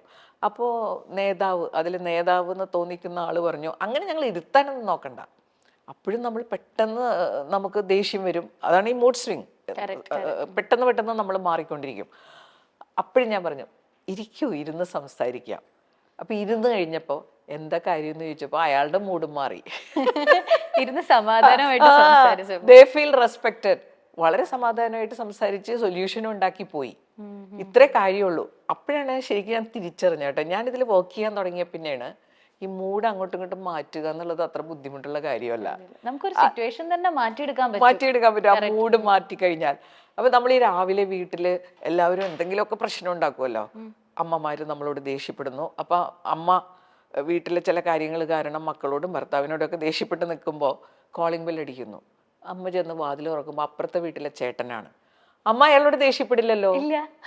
ദാറ്റ് ഈസ് പോസിബിൾ അല്ലേ? അപ്പൊ അയാള് പറ്റും. അവെയർ ആകണം. കുറച്ച് പ്രാക്ടീസ് കൊണ്ട് അങ്ങനെ ആയിക്കഴിഞ്ഞാൽ ജീവിതത്തിൽ അത് വളരെ നല്ലതാണ്. നമുക്ക് സന്തോഷം, ദേഷ്യം എല്ലാം ഉണ്ടാവും. പക്ഷെ എക്സ്പ്രഷൻ ആണ് നമ്മൾ ശ്രദ്ധിക്കേണ്ടത്. അത് കുറച്ച് ശ്രദ്ധിച്ചു കഴിഞ്ഞാൽ മനസ്സിലാവും. First reaction that is very important. പെട്ടെന്ന് ചാടി കയറി പറയുമ്പോൾ നമ്മുടെ മൂഡ് അതിൽ എക്സ്പ്രസ്ഡ് ആവും. ഒന്ന് വെയിറ്റ് ചെയ്താൽ മതി. മാം തന്നെ പറഞ്ഞിട്ടുണ്ട്, നമ്മൾ ചില കടയിലൊക്കെ പോകുമ്പോൾ അവർ നമ്മളുടെ അടുത്ത് ഭയങ്കര റൂഡായിട്ട് അതുപോലത്തെ ഓഫീസസിലൊക്കെ പോകുമ്പോൾ നമ്മൾ ചിലപ്പോൾ അർജന്റ് ആയിട്ടുള്ള കാര്യത്തിനായിരിക്കും. അപ്പൊ അവരെ കാണുമ്പോൾ തന്നെ നമ്മൾ കുറച്ചുകൂടി, മാം ഒരു എക്സ്പീരിയൻസ് വരെ പറഞ്ഞിട്ടുണ്ട്, ഒരു ഓഫീസിൽ പോയിട്ട് അവരുടെ പ്രതികരണം കണ്ടപ്പോൾ എനിക്ക് തന്നെ വിഷമായി എന്നുള്ളത്. പക്ഷെ അപ്പോഴും മാം കൈൻഡ് ആയിട്ടാണ് നിന്നത്. അതുകൊണ്ട് ആ ദിവസം കഴിഞ്ഞു പോയി മാമിന് അത് നല്ല രീതിയിൽ പറയാൻ പറ്റും. പക്ഷെ എല്ലാവരും അങ്ങനെ ചിന്തിക്കില്ല. ഞാനും അങ്ങനെ ചിന്തിക്കാൻ ശ്രമിക്കുന്ന ഒരാളാണ്. നമ്മളുടെ അടുത്ത് ചിലപ്പോൾ ഇപ്പോൾ ഓഫീസിൽ എന്തെങ്കിലും കാര്യമാണെങ്കിലും നമ്മളുടെ അടുത്ത് ഡിമാൻഡ് ഇട്ട് ഇല്ല അത് ചെയ്തേ പറ്റൂ എന്ന് പറയുമ്പോൾ നമ്മൾ എനിക്ക് ചെയ്യാൻ പറ്റില്ല എന്ന് പറഞ്ഞ നേരം ഓക്കെ ഞാൻ ട്രൈ ചെയ്യാം എന്ന് പറഞ്ഞു കഴിയുമ്പോൾ ആദ്യം നമുക്കൊരു ബുദ്ധിമുട്ട് തോന്നും. പക്ഷെ കുറച്ച് കഴിയുമ്പോൾ നമ്മൾ വിചാരിക്കും അങ്ങനെ ചെയ്തത് നന്നായി, ആ പ്രശ്നം അങ്ങ് തീർന്നു കഴിഞ്ഞല്ലോ, പിന്നെ അയാളെ കാണാനുള്ളതാണ് നമ്മള്. അപ്പൊ അങ്ങനെ എല്ലാവർക്കും നമ്മള് പറയാനുള്ളത് പറയുകയും ചെയ്യണം. പിന്നെ നമ്മള് എപ്പോഴും നല്ലത് നമുക്ക് ചെയ്യാൻ പറ്റുന്ന കാര്യങ്ങളാണെങ്കിൽ വി ഷുഡ് ഡു ഇറ്റ്. അത് നമുക്കൊരു എക്സ്പീരിയൻസും ആണല്ലോ. നമുക്ക് വേണമെങ്കിൽ നോ പറയാം പല കാര്യങ്ങളോടും, പക്ഷെ നമുക്ക് ചെയ്യാൻ പറ്റുന്നതാണെങ്കിൽ ചെയ്യണം. കാരണം അതൊരു എക്സ്പീരിയൻസ് ആണ്. നമ്മളൊരു കാര്യം ചെയ്യുമ്പോൾ പിന്നെ ചെയ്യുമ്പോൾ രണ്ടാമതാണ് ചെയ്യണത്, പിന്നെ ചെയ്യുമ്പോൾ മൂന്നാമതാണ് ചെയ്യണത്. അപ്പൊ അത്രത്തോളം നമ്മൾ ഓരോ കാര്യത്തിലും എക്സ്പീരിയൻസ്ഡ് ആകുകയാണ്. അങ്ങനെ കുറെ കാര്യങ്ങളുണ്ട് അതിനകത്ത്. ശരിയാണ്. അപ്പൊ നെക്സ്റ്റ് വന്നിട്ട് വൈകാരിക പീഡനം തലവേദനയാകുമ്പോൾ. Emotional abuse. വൈകാരികമായിട്ട് പീഡിപ്പിക്കുന്നവരുണ്ട്. അപ്പം നോക്കുമ്പോൾ നമുക്കത് മനസ്സിലാകുകയില്ല. ചിലരുടെ കേസിലൊക്കെ അവരൊരുപാട് അബ്യൂസിന് വിധേയരാണ്. അപ്പോൾ വൈകാരികം എന്ന് പറഞ്ഞു കഴിഞ്ഞാൽ അവരുടെ ആ ഒരു ഇൻഡിവിജ്വലിൻ്റെ അവരെ ഹേർട്ട് ചെയ്യുന്ന തരത്തിലുള്ള പെരുമാറ്റങ്ങൾ വരുമ്പോൾ അത് ശരിക്കും പറഞ്ഞു കഴിഞ്ഞാൽ ഞാൻ പറഞ്ഞു കൊടുക്കാറുള്ളത് ശാരീരിക പീഡനമാണെങ്കിൽ പ്രശ്നമാണെന്ന് ഞാൻ പറയും. നമുക്ക് ശരീരത്തിന് വേദന. ഇത് ശരിക്കും നമ്മൾ ഈ വൈകാരിക പീഡനം കൊണ്ട് നമ്മളൊരു ഹേർട്ട് ഫീലിംഗ് ആണല്ലേ മനസ്സിന്. അവിടെയും നമുക്ക് ഉപയോഗിക്കാവുന്ന പ്രിൻസിപ്പിളാണ് nobody can make you feel hurt without your consent. അതൊക്കെ നമുക്ക് പ്രതിരോധിച്ച് നമ്മുടെ ചിന്തകളിലൂടെ പ്രതിരോധിച്ച് നിർത്താൻ പറ്റും. അയാൾ എന്തെങ്കിലും പറഞ്ഞോട്ടെ, അങ്ങനെ ഒരു മനോഭാവം. ചിലർ പറയും അത് വളരെ ബുദ്ധിമുട്ടാണെന്ന്. പക്ഷേ ബൈ പ്രാക്ടീസ് നമുക്കത് ഉണ്ടാക്കിയെടുക്കാൻ പറ്റും. നമ്മളെ വൈകാരിക പീഡനം നമ്മളിൽ പ്രതികരണങ്ങൾ ഉണ്ടാക്കുന്നു, അല്ലെങ്കിൽ അത് നമ്മളിൽ എഫക്റ്റ് ചെയ്യുന്നു എന്ന് കാണുമ്പോൾ പറയുന്ന ആളുകൾക്ക് സ്പിരിറ്റ് കൂടും. ഇല്ലേ? ഞാൻ പറയണത് ഏൽക്കുന്നുണ്ട്. മാമിന്റെ ഒരു വീഡിയോ ഉണ്ടല്ലോ 5 ways to stay strong എന്ന് പറഞ്ഞിട്ടുള്ള ഒരു വീഡിയോ ഉണ്ട്. ഇതേപോലത്തെ തന്നെ ഇതിൽ വരുന്നത്. അതിൽ മാം ഇങ്ങനെ ഓരോ ടിപ്സ് പറഞ്ഞു കൊടുക്കുന്നുണ്ട്. അതിൽ വന്നൊരു കോമന്റ് ഉണ്ട്, ഞാൻ രാവിലെ ഒരാളുടെ അടുത്ത് പിണങ്ങി ഇരിക്കുമ്പോൾ അവരുടെ അടുത്ത് പിന്നെ അപ്പൊ ഒന്നും മിണ്ടില്ല, പക്ഷെ രാത്രി അവരെ പറ്റി ഓർത്ത് രണ്ടെണ്ണം മനസ്സിൽ പറഞ്ഞു കഴിയുമ്പോൾ ഒരു സമൃദ്ധിയാണ്. അങ്ങനെയുള്ള മനുഷ്യർ കുറെ പേരുണ്ട്. അതാണ് അതൊക്കെ ശരിയാണ് മാം പറഞ്ഞത്. ആ സമയത്ത് നമ്മൾ നേരത്തെ മൂഡ് സ്വിങ്സിന്റെ കാര്യം പറഞ്ഞ പോലെ നമ്മളൊന്ന് വെയിറ്റ് ചെയ്താൽ മതി. ഇമോഷൻസ് പെട്ടെന്ന് മാറുമല്ലോ. അതെ, വെയിറ്റ് ചെയ്ത് നമുക്ക് ഇഷ്ടമുള്ളൊരു കാര്യത്തിലേക്ക് ശ്രദ്ധ കൊണ്ടുപോയാലും മതി. പിന്നെ മനസ്സിലാക്കേണ്ടത് ഈ മനുഷ്യർ പല തരക്കാരല്ലേ. നമുക്ക് നമ്മളെ മാനേജ് ചെയ്യാനേ പറ്റുള്ളൂ. അതാണ് നമ്മൾ മനസ്സിലാക്കേണ്ടത്. അപ്പോൾ ചിലർക്ക് ഇങ്ങനെ പറഞ്ഞ് അത് അവരുടെ ശീലമായിരിക്കാം, അല്ലെങ്കിൽ അവരുടെ രീതിയായിരിക്കാം. അയാളെ മാറ്റി അല്ലെങ്കിൽ വിഷമിച്ച് അയാൾ എന്തിങ്ങനെ പറഞ്ഞത് അതൊക്കെ ആലോചിച്ച് നടക്കാൻ തുടങ്ങിയാൽ ഒരുപാട് ആളുകൾ നമ്മുടെ ചുറ്റുമില്ലേ, പിന്നെ ഇതിനെ നേരം ഉണ്ടാവുള്ളൂ അല്ലേ. അയാൾ അങ്ങനെ പറഞ്ഞു, ഇയാൾ ഇങ്ങനെ പറഞ്ഞു, ഇയാൾ ഇങ്ങനെ നോക്കി. അത് വലിയൊരു പ്രോബ്ലം അല്ല. അത് മനുഷ്യർ പല തരക്കാരാണ്, പല ടൈപ്പാണ്. ചിലപ്പോൾ നമ്മളും മറ്റുള്ളവരോട് ഇങ്ങനെ പെരുമാറുന്നുണ്ടാവുക, അത് നമ്മളറിയില്ല. അങ്ങനെയൊക്കെ ഉണ്ട്.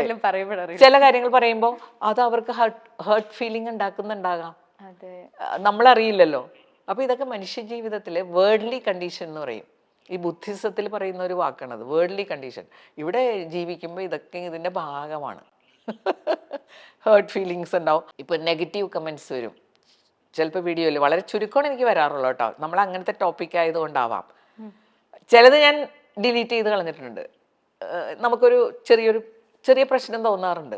പക്ഷെ ഞാൻ ആലോചിക്കും, ഇത്രയും പോസിറ്റീവ് കമന്റ്സ് വന്നിട്ട് നമ്മൾ എന്തിനാണ് നെഗറ്റീവിനെ പറ്റി ചിന്തിക്കണതല്ലേ, ഒരാവശ്യമില്ല. പക്ഷെ നമ്മൾ ഒരെണ്ണം വന്നാൽ എല്ലാം വിട്ടിട്ട് അതിൻ്റെ പിന്നാലെ പോകും. അപ്പം ഞങ്ങളുടെ വെഡ്ഡിങ് ആനിവേഴ്സറി ആയിരുന്നു. അപ്പോൾ എല്ലാവരും ഇങ്ങനെ ഒരുപാട് ആശംസ, ഈ ഫേസ്ബുക്കിലൊക്കെ ആയിരത്തോളം ആളുകൾ പലതരത്തിലൊക്കെ ആശംസകൾ വാട്സാപ്പിൽ. അപ്പം ഞങ്ങളോട് വളരെ അടുത്ത ചില ആളുകളുണ്ട്. അപ്പം ഞങ്ങളൊരു ഗ്രൂപ്പിൽ അതിട്ടപ്പോൾ വളരെ അടുത്ത ആരും അതിനെപ്പറ്റി ഒന്നും പ്രതികരിച്ചില്ല. ആശംസ അല്ലെങ്കിൽ ബാക്കിയുള്ളവരൊക്കെ ഇടുമ്പോൾ അവർ ആശംസകളൊക്കെ കൊടുക്കുന്നത് കാണാറുണ്ട്. പക്ഷെ നമുക്കങ്ങനെ ഒരു ആശംസയൊന്നും കാണാതിരുന്നപ്പോൾ എൻ്റെ ഹസ്ബൻഡ് പറഞ്ഞ്, എന്നാലും ആരും നമുക്കൊരു ആരും നമ്മളെ വിഷ് ചെയ്തില്ലല്ലോ. അപ്പം ഞാൻ പറഞ്ഞ്, ആയിരക്കണക്കിന് ആളുകൾ വിഷ് ചെയ്തത് പോരെ, വിഷ് ചെയ്യാത്തത് ആരാണെന്ന് അന്വേഷിച്ച് നമ്മൾ ഹേർട്ടാകേണ്ട കാര്യമില്ലല്ലോ. അപ്പൊ ചില ആളുകൾ അങ്ങനെയാണ്, അത് അവരെ ഒരുപാട് വൈകാരിക പീഡനം അങ്ങനെയുള്ളൊരു സംഭവമാണ്. നമ്മൾ എന്തിനാണ്, nobody can make you feel hurt without your consent. ഞാനത് മുറുകെ പിടിക്കുന്ന ഒരു ഫിലോസഫിയാണ്. എന്നെ കുറിച്ച് ആരെങ്കിലും മോശമായിട്ട് സംസാരിച്ചാൽ എൻ്റെ ഹസ്ബൻഡിന് വലിയ ഫീലിംഗ് ആണ്, എനിക്കത് മനസ്സിലാവാറില്ല. ഞാൻ ഈ തരത്തിലാണ് എടുക്കുന്നത്. അവർ പറഞ്ഞോട്ടെ, എത്രയോ ആളുകൾ നമ്മളെ കുറിച്ച് നല്ലത് പറയുന്നു. ആർദർ ആഷെ എന്ന് പറഞ്ഞൊരു ടെന്നീസ് പ്ലെയർ, അപ്പം ആർദർ ആഷയ്ക്ക് ക്യാൻസർ വന്നു തോന്നുന്നു, എന്തോ ഒരു രോഗം വന്നു. അപ്പോൾ എല്ലാവരും അയ്യോ ഇങ്ങനൊരു ഗതി വന്നല്ലോ എന്നുള്ള മട്ടിൽ സംസാരിക്കാൻ തുടങ്ങിയപ്പോൾ അദ്ദേഹം പറയാ, ഞാൻ പലതവണ ടെന്നീസ് കിരീടം നേടിയപ്പോൾ ആരും പറഞ്ഞില്ലല്ലോ ദൈവമേ ഇയാൾക്ക് ഇങ്ങനെ വെച്ചല്ലോ എന്ന്. അപ്പൊ നമ്മൾ അങ്ങനെയാണ്, ഒരുപാട് അനുഗ്രഹങ്ങൾ ഇങ്ങനെ ഉണ്ടാവും ഒരു സൈഡിലെ. 1-2 പ്രശ്നമായിട്ട് വരുമ്പോൾ മനുഷ്യന്റെ വേറൊരു ടെൻഡൻസി അതാണ്, നെഗറ്റീവിനെ ജനറലൈസ് ചെയ്ത് ഫോക്കസിങ് ഓൺ നെഗറ്റീവ്സ്, ബ്ലെസ്സിങ്സ് ഒക്കെ വിട്ടിട്ട്. അതുപോലെ തന്നെ ഒരു സംഭവം ആകാം ഇത്. അതായത് കുറച്ച് പേര് വൈകാരികമായി പീഡിപ്പിക്കുന്നു, വേറെ ഒരുപാട് പേര് നമ്മളെ പ്രൊമോട്ട് ചെയ്യാനും എൻകറേജ് ചെയ്യാനും ഉണ്ട്. അവരെ ശ്രദ്ധിക്കാണ്ട് ഇവരുടെ പിന്നാലെ പോകും, അപ്പൊ അവരും നമ്മളെ വിട്ടുപോകും. അതെ, പിന്നെ നമ്മൾ ചിന്തിക്കുന്ന പോലെ ചിന്തിക്കണം എന്നില്ലല്ലോ ഇല്ല. നമ്മളെന്താണ്, അവര് നമ്മളെ മനസ്സിലാക്കുന്നത് എങ്ങനെയാണ്, അതൊക്കെ വളരെ വ്യത്യസ്തമാണ്. അപ്പൊ അവരോട് യേശുക്രിസ്തു പറഞ്ഞ പോലെ തന്നെ അവരോട് ക്ഷമിക്കുക. ഈ ക്ഷമ എന്ന് പറഞ്ഞ വലിയൊരു സംഭവമാണല്ലോ. പിന്നെ നമുക്ക് ചില കാര്യങ്ങൾ ക്ലാരിഫൈ ചെയ്യാനുണ്ടെങ്കിൽ അവരോട് സംസാരിക്കാം. നിങ്ങൾ എന്നോട് എപ്പോഴും ഇങ്ങനെ സംസാരിക്കുന്നുണ്ട്, എനിക്ക് കുറച്ച് കാര്യങ്ങൾ പറയാനുണ്ട്, ഒന്ന് നമുക്ക് ഇരുന്ന് സംസാരിക്കാം. ഇങ്ങനെയൊക്കെ പല രീതികൾ നമുക്ക് വേണമെങ്കിൽ ട്രൈ ചെയ്യാം. അത് വളരെ ക്ലോസ് റിലേഷനാണ്. സ്ഥിരം ഇതൊരു പതിവായിട്ട് അങ്ങനെയുണ്ട് ചിലർക്ക് കേട്ടോ. വീട്ടിലൊരാൾ നമ്മളെപ്പോഴും സ്ഥിരമായിട്ട് വൈകാരികമായിട്ട് പീഡിപ്പിക്കുന്നുണ്ടെങ്കിൽ, ഞാൻ എന്നിട്ട് തമാശയ്ക്ക് പറയും, നിങ്ങൾ വല്ല ചെവിയിൽ പഞ്ഞി വെച്ചോണ്ട് നടക്ക്, അത് കേൾക്കാനേ പോകണ്ട, ശ്രദ്ധിക്കണ്ട. ഈ പണ്ടില്ലേ നമ്മൾ പഠിക്കുമ്പോൾ ചില വിഷയം നമുക്ക് ഇഷ്ടമല്ലല്ലോ, പക്ഷെ നമ്മൾ ക്ലാസ്സിലിരിക്കൂലേ, ശ്രദ്ധിക്കുന്ന പോലെ കാണിക്കൂലേ, ഒരു വസ്തു ശ്രദ്ധിക്കുന്നുണ്ടാവില്ല, എടുക്കുന്നുണ്ടാവില്ല. ഇതൊക്കെ നമ്മൾ ജീവിതത്തിൽ പ്രയോഗിക്കേണ്ട ചില ടെക്നിക്കാണ്. ഇതിനൊക്കെ വഴികളുണ്ടേ, ഇതിൽ നിന്നൊക്കെ ഒഴിഞ്ഞു നിൽക്കാൻ. പിന്നെ വേറൊരു ചിലരുടെ പരിപാടി എന്താന്ന് വെച്ചാൽ, ഈ ഹേർട്ട് ചെയ്ത കാര്യമൊക്കെ പറഞ്ഞു എല്ലാവരോടും പറഞ്ഞുകൊണ്ട് നടന്നു, എൻ്റെ മനസ്സിലൊരു ദുഃഖമുണ്ട്. ഞാൻ പറയണത്, നമുക്ക് തന്നെ ഡീൽ ചെയ്ത് അതിനെ പുറത്താക്കുകയാണ് ഏറ്റവും ബെസ്റ്റ്. വേറെ പിന്നെ വളരെ അടുത്ത ആളുകളുണ്ടെങ്കിൽ അത് ഷെയർ ചെയ്യുമ്പോൾ നമുക്കൊരു ആശ്വാസം കിട്ടും. പിന്നെ വേറെയും കുറച്ച് പേരുണ്ട്, നമ്മൾ ആഗ്രഹിക്കുന്ന പോലെ തന്നെ ചെയ്യണം, അതേ പറ്റുള്ളൂ, അങ്ങനെ പറയുന്ന ഒരു വിഭാഗം ആൾക്കാരില്ലേ. എന്ന് വെച്ചാൽ നമ്മൾ വിചാരിക്കുന്ന പോലെ തന്നെ കാര്യങ്ങൾ നടക്കാൻ പറ്റുള്ളൂ. നിങ്ങൾ പറയുന്ന പോലല്ല, ഞാൻ പറയുന്നത് മാത്രമാണ് ശരി, അങ്ങനെ പറയുന്നവരില്ല. അവരോടൊക്കെ എങ്ങനെയാ നമ്മൾ റിയാക്ട് ചെയ്യുക? അവരോട് ഞാൻ ചിലർ ചെയ്യണ കണ്ടിട്ടുണ്ട്. അവർ പറയുമ്പോൾ എഗ്രി ചെയ്യും കേട്ടോ, എന്നിട്ട് നമ്മൾ തോന്നിയ പോലെ ചെയ്യും. അതാണ് ബെസ്റ്റ് പോളിസി എനിക്ക് തോന്നിയിട്ടുള്ളത്. അവർക്കും സന്തോഷം നമുക്കും സന്തോഷം. നമ്മളങ്ങ് എഗ്രി ചെയ്ത് കൊടുക്കുക, എന്നിട്ട് നമുക്ക് ഇഷ്ടമുള്ള പോലെ ചെയ്യുക. അതേ ഓപ്ഷൻ ഉള്ളൂ. പലപ്പോഴും എന്താന്നോ, അവർക്ക് ആ എഗ്രി ചെയ്യുന്നത് മാത്രം മതി. നമ്മൾ ആ സമയത്ത് ഒപ്പോസ് ചെയ്തിട്ടുണ്ടെന്നുള്ളതേ ഉള്ളൂ. അല്ലാണ്ട് നമ്മൾ എന്ത് ചെയ്യുന്നു എന്ന് അവരന്വേഷിക്കാറില്ല പലപ്പോഴും. അത് ശ്രദ്ധിച്ചിട്ടുണ്ടോ? നീ ഇങ്ങനെ തന്നെ ചെയ്യണം, യെസ് എന്ന് പറഞ്ഞ് പോയി കഴിഞ്ഞാൽ അവർക്ക് സമാധാനമായി. ആ ഒരു ഈഗോ എന്ന് പറയില്ലേ, ഞാൻ പറയണത് പോലെ എല്ലാവരും കേൾക്കണം. അപ്പൊ ചിലർക്ക് അത് മാത്രമേ ഉണ്ടാവുള്ളൂ, എതിര് പറയരുത്. അപ്പോൾ യെസ് എന്ന് പറയാ, എന്നിട്ട് നമ്മൾ അങ്ങോട്ട് മാറി നമുക്ക് ഇഷ്ടമുള്ളത് ചെയ്യുക. അതെ. ചിലപ്പോ ഒരുപക്ഷെ ആൾക്കാർ ഈ പറയുന്നവര് നമ്മളൊന്ന് എനിക്ക് തോന്നുന്നത് ഇങ്ങനെയുള്ള ആൾക്കാർ എല്ലാവർക്കും പേടിയാന്ന് തോന്നുന്നു. ഇവർ ഇങ്ങനെ തന്നെ ചെയ്യുന്ന പറയുമ്പോൾ നമുക്കൊരു പേടിയായിരിക്കും. ചിലപ്പോൾ നമ്മൾ അവരോട് പറയും ഇങ്ങനെയല്ല, ഇങ്ങനെ ചെയ്താലേ ശരിയാവുള്ളൂ എന്ന് പറഞ്ഞാൽ ചിലപ്പോൾ ചിലർ അക്സെപ്റ്റ് ചെയ്യും. അത് നമ്മൾ സംസാരിക്കുന്ന ടോൺ എല്ലാം വളരെ ഇമ്പോർട്ടന്റ് ആണല്ലോ. നമുക്ക് ദേഷ്യം വരും ഇങ്ങനെ ചെയ്യുന്ന പറഞ്ഞാൽ, നമുക്ക് പെട്ടെന്ന് ദേഷ്യം വന്ന് നമ്മൾ അതേ ടോണിൽ റിയാക്ട് ചെയ്യുമ്പോഴാണ് പ്രശ്നം. മറ്റേ സ്ട്രാറ്റജി ആണെങ്കിൽ ഒന്നില്ലെങ്കിൽ ഇതുകൊണ്ടാണ് കേട്ടോ ഞാൻ ഇങ്ങനെ ചെയ്യാന്ന് പറയണത് എന്നുള്ള രീതിയിൽ സംസാരിച്ച അഭിപ്രായമാണ് ഇത്. അത് എങ്ങനെയാണെങ്കിലും കുഴപ്പമില്ല എന്നുള്ള രീതിയിൽ പറഞ്ഞാൽ പറയില്ലല്ലോ, അതാണല്ലോ പ്രശ്നം. പറയില്ല. ഒന്നാമത്തെ നമ്മൾ പ്രൊവോക്ഡ് ആയിട്ടായിരിക്കും തിരിച്ചു പറയണത്. അതാണ് പ്രശ്നം. നമ്മുടെ തന്നെ പ്രശ്നം പലപ്പോഴും, അയാളല്ല പ്രശ്നം. അതാണ്.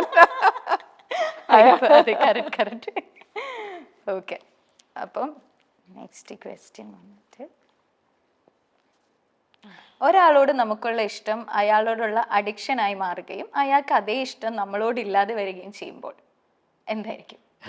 അത് സാധാരണ പ്രണയത്തിൽ സംഭവിക്കുന്നതാണല്ലേ. ടോക്സിക് പ്രണയത്തില് നമ്മൾ മനസ്സിലാക്കേണ്ട ഒരു കാര്യം, നമുക്ക് തലച്ചോറിലെ ഹാപ്പി ഹോർമോണുകളുണ്ട്. അതിൽ വളരെ പവർഫുൾ ആയിട്ടുള്ള ഹോർമോണാണ് ഡോപ്പമൈൻ. ഇത് ആക്ടിവേറ്റഡ് ആകുമ്പോൾ നമുക്ക് സന്തോഷം ഉണ്ടാവും. വേറെ ഹോർമോണുകളുണ്ട്. ഈ പ്രണയത്തിൽ മിക്കവാറും ആക്ടിവേറ്റഡ് ആകുന്ന ഹോർമോൺ ഡോപ്പമൈൻ ആണെന്ന് പറയണത്. ഡോപ്പമൈന് വേറൊരു പ്രത്യേകതയുണ്ട്, അത് അഡിക്ഷൻ ഉണ്ടാക്കും നമ്മളിൽ. അതുകൊണ്ടാണ് നമുക്കൊരാളോട് ഇഷ്ടം തോന്നി, നേരത്തെ പറഞ്ഞില്ലേ, ചില ആളുകളോട് ഒരു അഡിക്ഷനായിട്ട് മാറുന്നത്. നമുക്ക് ആ ഇഷ്ടത്തിലൂടെ ഈ ഡോപ്പമൈൻ ആക്ടിവേറ്റഡ് ആവും. അത് പതുക്കെ പതുക്കെ അഡിക്ഷനായിട്ട് മാറും. പിന്നെ അതിൽ നിന്ന് നമുക്ക് മാറാൻ പറ്റില്ല. അപ്പോൾ അങ്ങനെ ഒരാളോട് പ്രണയം തോന്നി, അഡിക്ഷനായി, പക്ഷെ അയാൾക്ക് നമ്മളെ വേണ്ടെങ്കിൽ അത് പല ദുരന്തങ്ങളിൽ നിന്ന് കലാശിക്കാറുണ്ട്. കാരണം ഈ അഡിക്ഷൻ ലെവലിൽ ഇങ്ങനെ നിൽക്കല്ലേ. പ്രത്യേകിച്ച് രണ്ടുപേരും തമ്മിൽ പ്രണയമാണെങ്കിൽ രണ്ടുപേരുടെയും ഡോപ്പമൈൻ ആക്ടിവേറ്റഡ് ആണ്. കുറച്ച് കഴിയുമ്പോൾ ഒരാൾക്ക് മനസ്സിലാവും മറ്റേയാൾ ആള് ശരിയല്ല. അപ്പോൾ അയാളോടുള്ള താല്പര്യം കുറയുന്നു, ഇഷ്ടം കുറയുന്നു. അപ്പോൾ ഡോപ്പമൈൻ ഇല്ലാതാവും ഒരാളുടെ കേസിൽ. മറ്റേയാൾ പക്ഷെ ഇപ്പോഴും ആ ലെവലിൽ നിൽക്കുകയാണ്. നമ്മൾ അയാളോട് ചെന്ന് പറയാണ്, ഈ റിലേഷൻഷിപ്പ് നമുക്ക് ഇവിടെ അവസാനിപ്പിക്കാം. അയാൾ കത്തിയെടുത്ത് കുത്തിപ്പോവും. എന്താണെന്ന് വെച്ചാൽ ഈ ഡോപ്പമൈൻ ഇങ്ങനെ ഈ ലെവലിൽ നിൽക്കല്ലേ, അയാൾക്ക് ഒരുപാട് ഫ്രസ്ട്രേഷൻ ഉണ്ടാവും. അത് സാധാരണഗതിയിൽ മനുഷ്യൻ്റെ കേസിൽ സംഭവിക്കുന്നതാണ്. നമുക്ക് ഒരാളോട് ഇഷ്ടം തോന്നി അഡിക്ഷൻ ലെവലിൽ നിൽക്കുമ്പോൾ മറ്റേയാൾ നിന്നോട് ഇഷ്ടമില്ല എന്ന് പറഞ്ഞു കഴിഞ്ഞാൽ നമ്മൾ വളരെ ഫ്രസ്ട്രേറ്റഡ് ആവും. ഇനി അത് വൺ വേ ആണെങ്കിൽ അത്രയും കുഴപ്പമില്ല.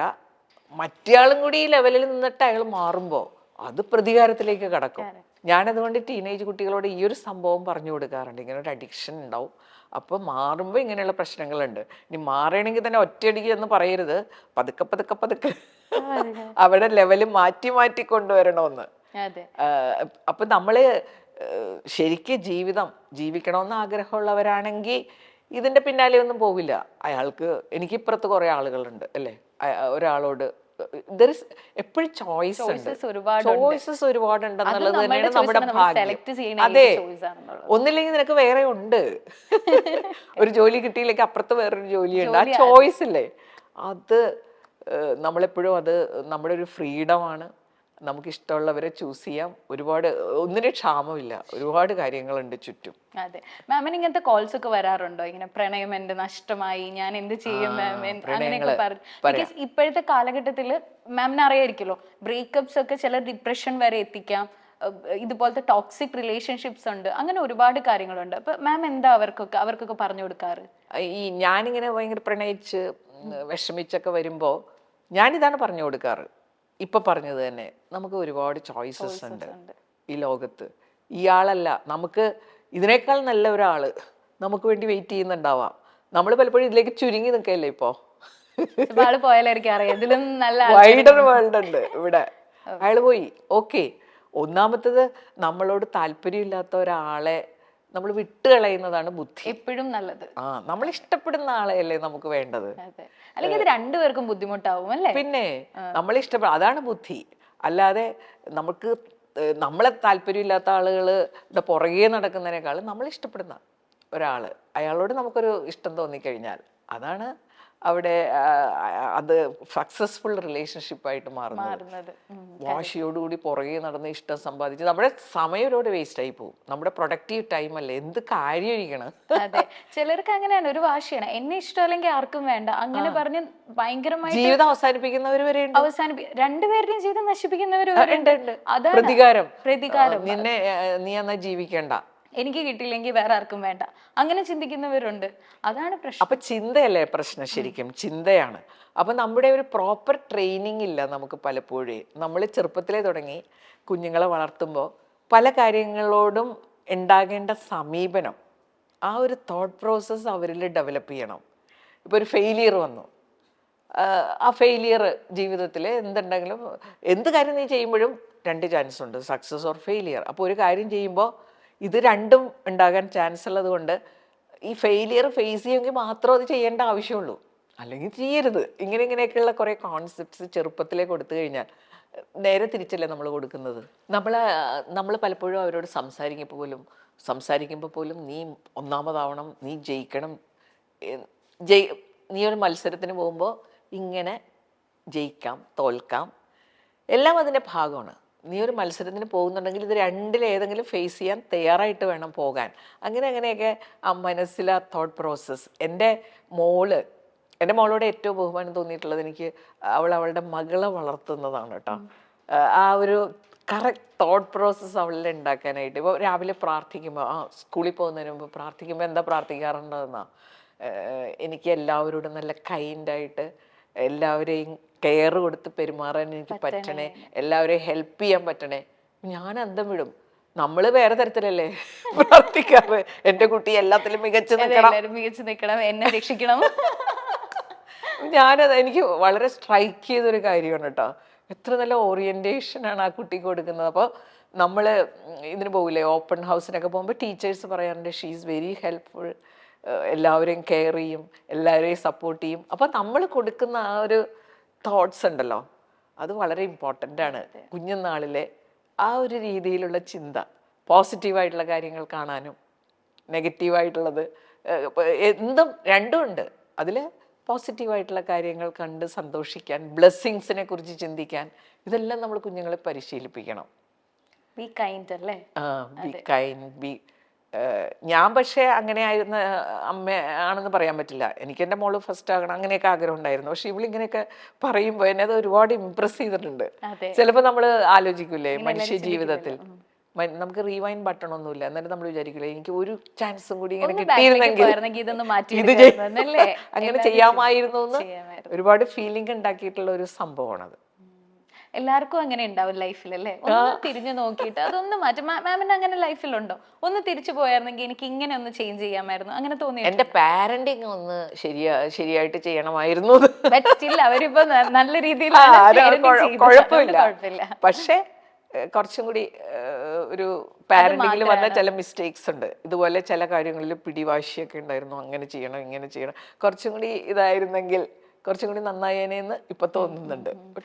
അതെ, അത് പറഞ്ഞിട്ട് കാര്യമില്ലല്ലോ, അത് കഴിഞ്ഞു. അതുകൊണ്ട് നമുക്ക് ഇപ്പോഴുള്ള കാര്യങ്ങൾ ഷെയർ ചെയ്യാൻ പറ്റും. അതാണല്ലോ പാരന്റ്സിനോട് ഇപ്പൊ ഷെയർ ചെയ്യാൻ പറ്റുന്നുള്ളത്. ഞാനൊരു കോട്ട് വായിച്ചിട്ടുണ്ട്, ബി കൈൻഡ്. നമ്മളുടെ മുമ്പിലിരിക്കുന്ന ആളുടെ സിറ്റുവേഷൻ എന്താണെന്ന് നമുക്കറിയില്ല, സോ ബി കൈൻഡ്. അതാണ് എപ്പോഴും നല്ലതെന്ന് ഞാനത് എപ്പോഴും ഫോളോ ചെയ്യാൻ ആഗ്രഹിക്കുന്ന ഒരാളാണ്. എപ്പോഴും നടക്കണമെന്നില്ല, ബട്ട് സ്റ്റിൽ എൻ്റെ മൈൻഡിൽ എപ്പോഴും ഉള്ളതാണ്, നമ്മൾ നേരത്തെ പറഞ്ഞതുപോലെ തന്നെ. ഇപ്പോഴത്തെ കാലഘട്ടത്തിലാണെങ്കിൽ എല്ലാവരും സെൽഫ് സെന്റേർഡ് ആയിട്ടേ ഇതൊക്കെ ഒരുപാട് ആവശ്യമുള്ളൊരു കാലഘട്ടമാണ്. ആ രീതിയിലേക്ക് നമ്മൾ പോയില്ലെങ്കിൽ നമ്മുടെ ജീവിതം എങ്ങനെയൊക്കെയായി മാറും. ആരെയും കെയർ ചെയ്യാതെ ഇപ്പൊ തന്നെ കണ്ടിട്ടില്ലേ, വ്യാജ വാർത്തകൾ വരുന്നു, ഒരാൾക്ക് പാര വെക്കുന്നു, എന്തെല്ലാമാണ് നടക്കുന്നത്. അതാ ഒരു കരുതലും ഇതില്ലാത്തത് കൊണ്ടല്ലേ. അതാണ് ട്രസ്റ്റ് ഇഷ്യൂസ് കൂടുതലാണ്. അതുകൊണ്ട് ഇപ്പോ അതെ, നമുക്ക് ആരും വിശ്വസിക്കാൻ അറിയില്ല. വാർത്ത നോക്കിയ ഏത് വാർത്ത നമ്മൾ വിശ്വസിക്കും? ഒന്ന് പറഞ്ഞാൽ വേറൊരാള് വേറൊന്നുമായിട്ട് വരും. സത്യം സത്യം, അതാണ് പ്രശ്നം. ട്രസ്റ്റ് എന്ന് പറയുന്നത് പോയതാ, കിട്ടാനും പാടാണല്ലേ. ഓക്കെ, സോ അഭിപ്രായ വ്യത്യാസങ്ങൾ ബന്ധങ്ങളെ തകർക്കുമ്പോൾ. അഭിപ്രായ വ്യത്യാസങ്ങൾ ഉണ്ടാവണം അല്ലേ? ബന്ധങ്ങൾ നമ്മൾ ഗ്രോ ചെയ്യണമെങ്കിൽ അഭിപ്രായ വ്യത്യാസങ്ങൾ ഉണ്ടാവണം. അപ്പം നമ്മളെപ്പോഴും അതിനെ കാണേണ്ടത്, ഒരു അഭിപ്രായ വ്യത്യാസം ഒരാൾ പറയുമ്പോൾ നമ്മൾ അങ്ങനെ കാണണം അല്ലേ? എല്ലാവരും ഒരേ അഭിപ്രായമാണെങ്കിൽ, സത്യം പറഞ്ഞാൽ എല്ലാവരും ഒരേപോലെ ചിന്തിക്കുന്നു, അഭിപ്രായ വ്യത്യാസം ഇല്ലെങ്കിൽ നമ്മൾ പണ്ട് എങ്ങനെയായിരുന്നു അങ്ങനെ ആയിരുന്നാനെ. പല അഭിപ്രായ വ്യത്യാസങ്ങൾ ഉണ്ടായത് കൊണ്ടാണല്ലോ നമ്മുടെ ജീവിതം മുന്നോട്ട് പോയി ഇവിടെ എത്തി നിൽക്കുന്നത്. പല തരത്തിൽ ആളുകൾ ചിന്തിച്ചത് കൊണ്ടല്ലേ. ഒരേ തരത്തിലാണ് ചിന്തിക്കുന്നതെങ്കിൽ നമുക്ക് ഗ്രോത്ത് ഉണ്ടാവില്ല. അപ്പം എപ്പോഴും അഭിപ്രായ വ്യത്യാസം ഒരാൾക്കുണ്ടെങ്കിൽ അയാളെ നമ്മൾ കൂടുതൽ ബഹുമാനിക്കണം. അയാൾ കോൺട്രിബ്യൂട്ട് ചെയ്യണം. വേറൊരു അഭിപ്രായം പറയുമ്പോൾ ഹീസ് കോൺട്രിബ്യൂട്ടിങ് മോർ. അല്ലാതെ ചില ആളുകളുണ്ടല്ലോ, ആരെന്ത് പറഞ്ഞാലും ഒരു അഭിപ്രായവും ഇല്ല, എല്ലാത്തിനും എഗ്രീയിങ് പേഴ്സണാലിറ്റീസ് ഉണ്ട്. അവരാരെയും ഡിസ്പ്ലീസ് ചെയ്യാതെ, ഞാൻ തമാശയ്ക്ക് പറയും, ആരെങ്കിലും വേണമെന്ന് പറഞ്ഞാൽ അവരും വേണമെന്ന് പറയും, ആരെങ്കിലും വേണ്ടാന്ന് പറഞ്ഞാൽ അവരും വേണ്ടാന്ന് പറയും. സംശയമുള്ള കേസിൽ വേണ്ടണം എന്ന് വരെ പറയണ ആളുകൾ, ഇവർ ശരിക്കും ഇവരെ കൊണ്ട് ഒരു പ്രയോജനമില്ല സത്യത്തില്. അഭിപ്രായം. പക്ഷെ നമ്മുടെ ഇന്നത്തെ കാലഘട്ടം വളരെ പ്രശ്നമാണ് കേട്ടോ. അഭിപ്രായ വ്യത്യാസമുള്ള ആളുകളെ അപ്പൊ തന്നെ പുറത്താക്കും.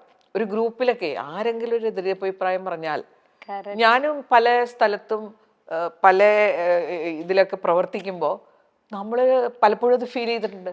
ഒരു എതിരഭിപ്രായം പറഞ്ഞാൽ ചിലപ്പോൾ നമ്മുടെ ഭാഗത്ത് ന്യായം ഉണ്ടാകും, എങ്കിൽ പോലും നമ്മൾ ഔട്ടാവും. എന്നെയൊക്കെ മീറ്റിംഗ് കൂടി പുറത്താക്കിയിട്ടുണ്ട്. കാരണം ഒരു കാര്യം ശരിയല്ല അങ്ങനെ ചെയ്യുന്നതെന്ന് പറഞ്ഞുകൊണ്ട് മാത്രം. പക്ഷെ അത് വേറെ തരത്തിലേക്കായിരിക്കും അവർ ചെയ്യണത്. ഡയറക്റ്റായിട്ട് ചെയ്തില്ലെങ്കിൽ നമുക്ക് മനസ്സിലാവും നമ്മളവർക്ക് വേണ്ട. പിന്നെ അപ്പോൾ എന്താ വേണ്ടാത്തത് കൊണ്ട് നമുക്ക് ഇപ്പുറത്ത് കുറേ കാര്യങ്ങൾ ചെയ്യാനുള്ള അവസരം, ഇവിടെ നിന്ന് ഫൈറ്റ് ചെയ്യുന്നതിനേക്കാൾ എത്രയും നല്ലതാണ് അല്ലേ? ചിലർ എന്താ എന്നെ പുറത്താക്കിയത്, അതൊന്നും ഞാൻ ചെയ്യാറില്ല. അപ്പം എനിക്ക് മനസ്സിലാവും അവരുമായിട്ടൊരു അഭിപ്രായ വ്യത്യാസമുണ്ട്, അവരെന്നെ ആക്സെപ്റ്റ് ചെയ്യുന്നില്ല, നമ്മളിങ്ങ് പോന്നു. അത് ആളുകളുടെ ഒരു ട്രെൻഡാണ് ഇപ്പോൾ. ഗ്രൂപ്പിൽ നിന്ന് പുറത്താക്കുക, കുറച്ച് പേര്. ഒന്നും വേണ്ട, നമ്മൾ സോഷ്യൽ മീഡിയയിൽ കുറച്ച് പേരെ ഒരു അഭിപ്രായം ഇട്ട് കഴിഞ്ഞാൽ എല്ലാവരും എൻ്റെ പിന്നാലെ പോകും. ഇപ്പുറത്തോട്ട് ആ ഒരു സ്റ്റാൻഡ് ഇല്ല അല്ലേ? എക്സാക്ട്ലി. ഇപ്പൊ പറയുന്നില്ലേ, ഇപ്പൊ ഒരാള് വലിയൊരു പ്രശസ്തനായി കഴിഞ്ഞാൽ കുറച്ച് കഴിയുമ്പോ അവര് മലയാളികളല്ലേ, കുറച്ച് കഴിയുമ്പോ താത്തിക്കോളും. അങ്ങനത്തെ ഒരു ഇത് ശരിക്കും ഉണ്ട്. അത് അങ്ങനെയാണ്, അത് കറക്റ്റ് ആണ് കേട്ടോ. പിന്നെ നമ്മളുടെ അഭിപ്രായങ്ങൾ പറയുമ്പോ ഇപ്പൊ പ്രത്യേകിച്ച് നമ്മളൊരു അഭിപ്രായം പറഞ്ഞു കഴിയുമ്പോ പേടിയാണ്. ചിലപ്പോ അഭിപ്രായം പറഞ്ഞു കഴിഞ്ഞാൽ അവര് പുറത്താക്കുക. അപ്പൊ അങ്ങനെ പേടിക്കേണ്ട കാര്യമില്ല, കാരണം ലോകം വിശാലമാണ്. നമ്മൾ പറഞ്ഞു നമുക്കൊരു സ്റ്റാൻഡ് ഉണ്ടായാൽ മതി. നമ്മുടെ ഒരു പ്രിൻസിപ്പിൾസ് ഉണ്ട്, നമ്മൾ അതിൽ ഉറച്ചു നിൽക്കുക, നമുക്ക് ഇഷ്ടം പോലെ പ്രവർത്തിക്കാനും. ഇപ്പൊ ഞാൻ ശരിക്കും ഈ രാഷ്ട്രീയം എന്ന് പറഞ്ഞൊരു ഭയങ്കര സംഭവമല്ലേ. ശരിക്കും ഒരു പൊളിറ്റിക്കലി ഒരു ഓറിയന്റേഷൻ ഉള്ള ആളുകൾക്ക് ഒരുപാട് സ്ഥാനമാനങ്ങളൊക്കെ കിട്ടാറുണ്ട്. അപ്പൊ എന്നെ സംബന്ധിച്ച് ഞാൻ അങ്ങനെ ഉള്ള ഒരാളല്ല കേട്ടോ. അങ്ങനെ പൊളിറ്റിക്കൽ എല്ലാം പറയേണ്ട സമയത്ത് പറയും. അതെനിക്ക് പ്രശ്നങ്ങൾ ഉണ്ടാക്കിയിട്ടുണ്ട് പലപ്പോഴും. അതുകൊണ്ട് ചിലത് കിട്ടാമായിരുന്നത് കിട്ടിയിട്ടുമില്ല. പക്ഷെ അവിടെയൊക്കെ നമ്മൾ നോക്കുന്നത് വേറെ ആരും നമുക്ക് വേണ്ടല്ലോ, നമുക്ക് നമ്മുടേതായിട്ടുള്ളൊരു സ്റ്റാൻഡ് ഉണ്ടാക്കാമല്ലോ. അതല്ലേ നമുക്ക് കൂടുതൽ സന്തോഷം തരുന്നത്. എന്നെ ആരും ഇങ്ങനെ നമ്മളിങ്ങനെ നിർത്തുകയല്ല. എനിക്ക് എൻ്റേതായിട്ടുള്ള, അത് വലിയ കാര്യം ആവണമെന്നില്ല. ഇപ്പം എൻ്റെ ഒരു യൂട്യൂബ് ചാനൽ വലിയ സംഭവമൊന്നും അല്ലെങ്കിലും എനിക്ക് അത് പറയാനുള്ളത് പറയാനൊരു വേദി അല്ലേ? അത് വളരെ സന്തോഷമല്ലേ? അത് നമ്മളുണ്ടാക്കുന്ന ഒരു വേദി, വേറെ ആരും തന്നതല്ല, ഞാൻ ഉണ്ടാക്കിയ ഒരു സ്പേസ്. അതിൽ എന്നെ ശ്രദ്ധിക്കുന്ന കുറെ ആളുകളുണ്ട്, എനിക്കത് മതി. ഇപ്പൊ വലിയ സ്ഥാനത്ത് ചെന്ന് നിന്ന് എല്ലാവരും നമ്മളെ ആരാധിച്ച് നടക്കണം അങ്ങനെയൊന്നുമില്ല. നമുക്കൊരു സ്റ്റാൻഡ് ഉണ്ടാക്കാൻ പറ്റിക്കഴിഞ്ഞാൽ, നമ്മുടേതായിട്ടുള്ള ഒരു സ്പേസ് ഉണ്ടാക്കാൻ പറ്റിക്കഴിഞ്ഞാൽ അത് ഒരുപാട് സന്തോഷം തരുന്ന ഒന്നാണ്. നമുക്കൊരു സെൽഫ് കോൺഫിഡൻസ്. അല്ലെങ്കിൽ എന്നെ ഇപ്പൊ മറ്റേയാൾ മറിച്ചിടുവോ, അങ്ങനെയല്ലേ കുറെ പേർക്ക്, അയ്യോ എന്റെ സ്ഥാനം പോകുമോ, കസേരയിൽ നിന്ന് ഇറങ്ങേണ്ടി വരുമോ, അങ്ങനെ പേടിച്ചു കഴിയണ എത്രയോ പേരുണ്ട്. എന്നിട്ട് കസേരയിൽ ഇരിക്കാൻ വേണ്ടി ചെയ്യാത്ത പ്രവർത്തികളല്ല. നമുക്ക് നമ്മുടേതായിട്ടുള്ള സ്പേസ് ആണെങ്കിൽ ആരും നമ്മളെ മറിച്ചിടില്ലല്ലോ. നമ്മുടെ അഭിപ്രായം പറഞ്ഞു കഴിയുമ്പോൾ ചിലപ്പോൾ നമ്മൾ പറയുന്ന അഭിപ്രായം മറ്റൊരാളുടെ അടുത്ത് പറയുമ്പോഴേക്കും ഓക്കെ അങ്ങനെ ചിന്തിക്കരുതായിരുന്നു, ഇവര് പറഞ്ഞതാണ് കറക്റ്റ് എന്ന് തോന്നാം. അഭിപ്രായ വ്യത്യാസങ്ങൾ വരുമ്പോൾ ഒരു കാര്യം കൂടി ശ്രദ്ധിക്കണം. നമ്മൾ ഈ അഭിപ്രായ വ്യത്യാസങ്ങളോട് പ്രതികരിക്കുന്ന ഒരു രീതി വളരെ ഇമ്പോർട്ടൻ്റ് ആണ്. നമ്മൾ ഈ പലപ്പോഴും അഭിപ്രായ വ്യത്യാസം നമുക്ക് ഗുണകരമായിട്ട് മാറാതിരിക്കുന്നത് അതിനോട് പ്രതികരിക്കുന്ന രീതി കൊണ്ടാണ്. അഭിപ്രായ വ്യത്യാസങ്ങൾ പൊതുവെ ആളുകൾ ഇഷ്ടമല്ല ആർക്കും എതിരഭിപ്രായം പറയുന്നത്. പക്ഷേ എതിരഭിപ്രായം ഉണ്ടെങ്കിലേ സംഘടനകൾ വളരൂ, മനുഷ്യബന്ധങ്ങൾ വളരൂ. അതാണ് അതിൻ്റെ സത്യം. അപ്പോൾ ഈ അഭിപ്രായങ്ങൾ, വ്യത്യസ്ത അഭിപ്രായങ്ങൾ വരുമ്പോൾ ഞാൻ ഈ അഭിപ്രായത്തോട് യോജിക്കുന്നില്ല, അയാളെ ചവിട്ടി പുറത്താക്കുന്നതിന് പകരം നല്ല രീതിയിൽ പ്രതികരിക്കാൻ പഠിക്കണം. അപ്പം ഞാൻ അഭിപ്രായം പറയുമ്പോഴും ശ്രദ്ധിക്കണം. ഞാൻ എങ്ങനെ പറയണമെന്ന് വെച്ച് കഴിഞ്ഞാൽ, ഞാൻ നിങ്ങളുടെ അഭിപ്രായത്തോട് യോജിക്കുന്നില്ല അങ്ങനെ പറയണ്ട, എനിക്ക് വേറൊരു അഭിപ്രായമാണ് ഉള്ളത്. എത്ര ബ്യൂട്ടിഫുൾ ആണല്ലേ, എനിക്ക് വേറൊരു അഭിപ്രായമാണ് ഉള്ളത്. ഇങ്ങനെ പ്രതികരിക്കുന്ന രീതിയിൽ മാറ്റം വന്നു കഴിഞ്ഞാൽ അങ്ങോട്ടും ഇങ്ങോട്ടും ആക്സെപ്റ്റ് ചെയ്യാനുള്ള സാധ്യത കൂടുതലാണ്. പലപ്പോഴും ഞാൻ യോജിക്കുന്നില്ല അങ്ങനെ പറയേണ്ട കാര്യമില്ല. ചിലർ പറയില്ലേ, യു ആർ റോങ്, എന്ത് കാര്യം ഇരിക്കണം, എനിക്ക് വേറൊരു അഭിപ്രായമാണുള്ളത്. ഇപ്പൊ നമ്മള് ഇപ്പൊ ബിൽറ്റ പേര് ഞാൻ ആദ്യമായിട്ടാണ് അങ്ങനെ ഒരു പേര് കേട്ടത് കേട്ടോ. ബിൽറ്റ ഒരു കാര്യം പറയുന്നത് തെറ്റാണെന്ന് എനിക്ക് മനസ്സിലായി. ഞാൻ വേഗം യു ആർ റോങ്. സാധാരണ നമ്മുടെ സ്റ്റൈൽ അങ്ങനെയല്ലേ, നമുക്ക് കൃത്യമായിട്ട് എന്ത് പറയാം, എൻ്റെ അറിവ് ഇങ്ങനെയാണെന്ന് പറഞ്ഞ് എൻ്റെ അറിവ് പറയാം. അപ്പം ഞാനൊരിക്കൽ പണ്ട് ക്ലാസ് എടുത്തുകൊണ്ടിരുന്നപ്പോഴേ, ഞാൻ മാത്സ് ടീച്ചറാണ്, ഒരു ഫോമുല എഴുതിയപ്പോൾ ബോർഡിൽ എഴുതിയപ്പോൾ തെറ്റിപ്പോയി. ഒരു കുട്ടിക്ക് മനസ്സിലായി തെറ്റിയെന്ന്. അപ്പോൾ ആ കുട്ടി എഴുന്നേറ്റ് നിന്ന് പറഞ്ഞത് ഞാൻ ഒരിക്കലും മറക്കില്ല കേട്ടോ. അപ്പോൾ ഡിഗ്രി ക്ലാസ് ആയിരുന്നു. അപ്പോൾ ഈ കുട്ടി പറയണേ, ടീച്ചറെ ഞങ്ങൾ +2 പ്രീ ഡിഗ്രി ആയിരുന്നു തോന്നുന്നു അന്ന്, ഞങ്ങൾ പണ്ട് പ്രീ ഡിഗ്രിക്ക് പഠിക്കുമ്പോഴേ ഫോമുല കുറച്ച് വ്യത്യാസമുള്ളതായിരുന്നു. തെറ്റാ. അപ്പൊ ഞാൻ നോക്കുമ്പോ ഇത് തെറ്റാണ്, പക്ഷെ എത്ര ബ്യൂട്ടിഫുൾ ആയിട്ടാണ് അയാൾ പറഞ്ഞത്. വേണമെങ്കിൽ പറയായിരുന്നു മാം എഴുതി തെറ്റാട്ടോ മാഡം, അത് തെറ്റാണെന്ന് പറഞ്ഞാൽ പോലും നമുക്ക് വിഷമാവും. ടീച്ചേഴ്സിന് അങ്ങനെ ഒരു ഈഗോ ഉണ്ടാവുമല്ലോ. അതാണ് ചിലർ പറയൂലേ, ഓ ടീച്ചറിനോട് അങ്ങനെ പറഞ്ഞിട്ട് ടീച്ചർ ചൂടായി, ഇങ്ങനെയൊക്കെ ആയിരിക്കും പറയണതേ. പക്ഷെ അന്ന് ഞാനത് വളരെ, എനിക്കത് ഇപ്പോഴും ഞാനത് പല സ്ഥലത്തും പറയാറുണ്ട്. ഇങ്ങനെ അങ്ങനെ പറഞ്ഞത് വളരെ അങ്ങനെ ഇത് വേറെ ഒരു ഫോമുല ആയിരുന്നല്ലോ മാഡം, എന്ത് രസമായിട്ടാ പറഞ്ഞത്. അപ്പൊ ഞാൻ നോക്കുമ്പോ ശരിയാണല്ലോ, തെറ്റിപ്പോയല്ലോ. അപ്പൊ ഇങ്ങനെ പല വഴികളുണ്ട്, നമ്മളാണ് ചൂസ് ചെയ്യേണ്ടത്. ചൂസ് ചെയ്യണം. നമ്മൾ വയലന്റ് ആവണം, നമ്മൾ മര്യാദയ്ക്ക് പറയണം എന്നുള്ളത് കറക്റ്റ്. നമുക്ക് പറയാം, അത് എനിക്കിതിനോട് യോജിക്കുന്നില്ല, എന്റെ അഭിപ്രായം ഇതാണ്, യോജിക്കുന്നില്ലെന്ന് പോലും പറയണ്ട അവിടെ, എന്റെ അഭിപ്രായം ഇതാണ്, നിങ്ങൾക്ക് വേണമെങ്കിൽ അത് അക്സെപ്റ്റ് ചെയ്യാം, ഇല്ലെങ്കിൽ കുഴപ്പമില്ല. അങ്ങനെയൊക്കെ എല്ലാരും പറയാന്നെങ്കിൽ ഇപ്പോ എന്ത് രസമായിരുന്നു. അപ്പൊ അഭിപ്രായങ്ങൾ എല്ലാരും പറയുകയും ചെയ്യും. ഇത് കുറെ പേര് മിണ്ടൂല്ലല്ലോ, കാരണം പ്രതികരണം ഇങ്ങനെ ആയതുകൊണ്ട് കുറെ പേര് മിണ്ടൂല്ല, എന്നെ ഗ്രൂപ്പിൽ നിന്ന് പുറത്താക്കും വിചാരിച്ചിരിക്കും. കറക്റ്റ്. ഓക്കെ, ഇത് ലാസ്റ്റ് വൺ ആണ്. എല്ലാവരെയും സന്തോഷിപ്പിക്കാൻ വേണ്ടി സ്വയം വിഷമിക്കുന്നവർ. അങ്ങനെ ഞാനൊരു വീഡിയോ ചെയ്തിട്ടുണ്ട്. ചിലരുടെ കാര്യം കഷ്ടമാണ് കേട്ടോ, എല്ലാരെയും പ്ലീസ് ചെയ്ത്. ഒന്നാമത്തത് അങ്ങനെ നമുക്ക് ജീവിക്കാൻ പറ്റില്ല. എല്ലാവരെയും എങ്ങനെ പ്ലീസ് ചെയ്യാൻ ഒപ്പം, എല്ലാവരും വളരെ വ്യത്യസ്തരല്ലേ. അപ്പൊ എല്ലാവരും സന്തോഷിപ്പിക്കുക എന്നുള്ളത് നമ്മൾ കളയേണ്ട ഒരു കാര്യമാണ്. മനസ്സിൽ നിന്ന് അങ്ങനെ ഒരു ചിന്തയെ വരാൻ പാടില്ല. നമുക്ക് ചെയ്യാവുന്ന കാര്യങ്ങൾ ഏറ്റവും നന്നായിട്ട് മികച്ചതായിട്ട് ചെയ്യുമ്പോൾ ഒരുപാട് പേര് അതിൽ സന്തോഷിക്കും. ഒരുപാട് പേർക്ക് നമ്മൾ സന്തോഷം പകർന്നു കൊടുക്കുകയാണ്. ഞാനൊരു വീഡിയോ ഇടുമ്പോൾ തന്നെ എല്ലാവരെയും സന്തോഷിപ്പിക്കാൻ പറ്റില്ല, പക്ഷെ ഞാൻ വീഡിയോ ഇടുന്നത് ഞാൻ ആ കണ്ടന്റ് വളരെ ഭംഗിയായിട്ട് ചെയ്യുമ്പോൾ കുറേ പേർക്ക് അത് സന്തോഷം കൊടുക്കും. അത് മതി. സകല ആളുകളെയും നമുക്ക് സന്തോഷിപ്പിക്കാൻ പറ്റില്ല. അങ്ങനെ സന്തോഷിപ്പിച്ചിട്ട് എന്താ കാര്യമുള്ളത് അല്ലേ? ഡിസേർവ് ചെയ്യണവന് ഡിസേർവ് ചെയ്യുന്നത് കിട്ടിയാൽ മതി. സന്തോഷിക്കണമെങ്കിൽ, ഇപ്പം ഞാൻ സന്തോഷിക്കണമെങ്കിൽ എനിക്ക് സന്തോഷം അനുഭവിക്കാനുള്ളൊരു മാനസിക ഭാവം ഉണ്ടാവണം. ഇത് വേറൊരാൾ തരേണ്ടതല്ല. സന്തോഷത്തിൻ്റെ കാര്യത്തിൽ പറയുന്ന ഒരു കാര്യം പ്രത്യേകം ഓർക്കണം. നമുക്ക് 4 ബേസിക് ഇമോഷൻ ഉണ്ട്.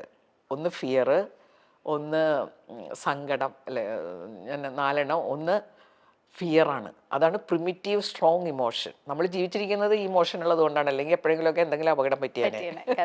പിന്നെ ഒന്ന് ആങ്കർ, സങ്കടം, സാഡ്നെസ്, 4 ഹാപ്പിനെസ്. ആദ്യത്തെ 3 ഇമോഷൻസിലെ നെഗറ്റീവാണ്, നമുക്കത് വേണ്ട. 4ാമത്തെ ഇമോഷൻ നമ്മൾ we all want to be happy. നമുക്ക് ആ മാനസിക ഭാവം, ആ വികാരം നമ്മളെല്ലാവരും ആഗ്രഹിക്കുന്ന ഒന്നാണ്. പക്ഷെ ഹാപ്പിനെസ്സിന് ഒരു ചെറിയ പ്രോബ്ലം ഉണ്ട്. Happiness is our choice. അതാണ് അവിടെ ഏറ്റവും രസമുള്ളൊരു കാര്യം. ബാക്കി 3 വികാരങ്ങൾ എങ്ങനെയെങ്കിലുമൊക്കെ വരും, പക്ഷെ ഹാപ്പിനെസ് വേണമെങ്കിൽ ഇറ്റ് ഈസ് അവർ ചോയ്സ്. അപ്പോൾ ഒരാൾക്ക് ഞാൻ പറയുന്നത്, ഞാൻ ചെയ്യുന്നത് ഒരാളെ സന്തോഷിപ്പിക്കുന്നില്ലെങ്കിൽ അയാൾക്ക് അതിൽ ഉത്തരവാദിത്വമുണ്ട്. അയാൾ സന്തോഷിക്കേണ്ടെന്ന് തീരുമാനിച്ചു കഴിഞ്ഞിട്ടുണ്ടെങ്കിൽ അയാളെ സന്തോഷിപ്പിക്കാൻ വേണ്ടി ഞാൻ പലതും ചെയ്യേണ്ട കാര്യമില്ല. അതെ, അവരുടെയും കൂടി കോൺട്രിബ്യൂഷൻ അതിനകത്തുണ്ട്. എന്ത് ചെയ്താലും സന്തോഷവും തൃപ്തി ഇല്ലാത്ത ഒരുപാട് പേരുണ്ട്. ഉണ്ട് ഉണ്ട് എക്സാക്ട്ലി, എനിക്കറിയാവുന്ന ഒരുപാട് പേരുണ്ട്. എന്ത് ചെയ്താലും തൃപ്തിയില്ല. ഇപ്പൊ നമ്മള് ഓഫീസിലൊക്കെ ജോലി ചെയ്യുമ്പോൾ എങ്ങനെയൊക്കെ ചെയ്താലും തൃപ്തിയില്ലാത്ത ആളുകളില്ലേ? അതെനിക്ക് ചോദിക്കാനുള്ള ഒരു ക്വസ്റ്റ്യൻ ആണ്. എന്ന് വെച്ചാൽ ഇപ്പോൾ ഒരു 24 ഇയേഴ്സ് കഴിഞ്ഞവരൊക്കെ അവരുടെ ലൈഫ് മടുത്ത പോലെയാണ്, ഒരു നം ഫീലിംഗ് ആണ് അത്ര യങ് ഏജിൽ വരെ.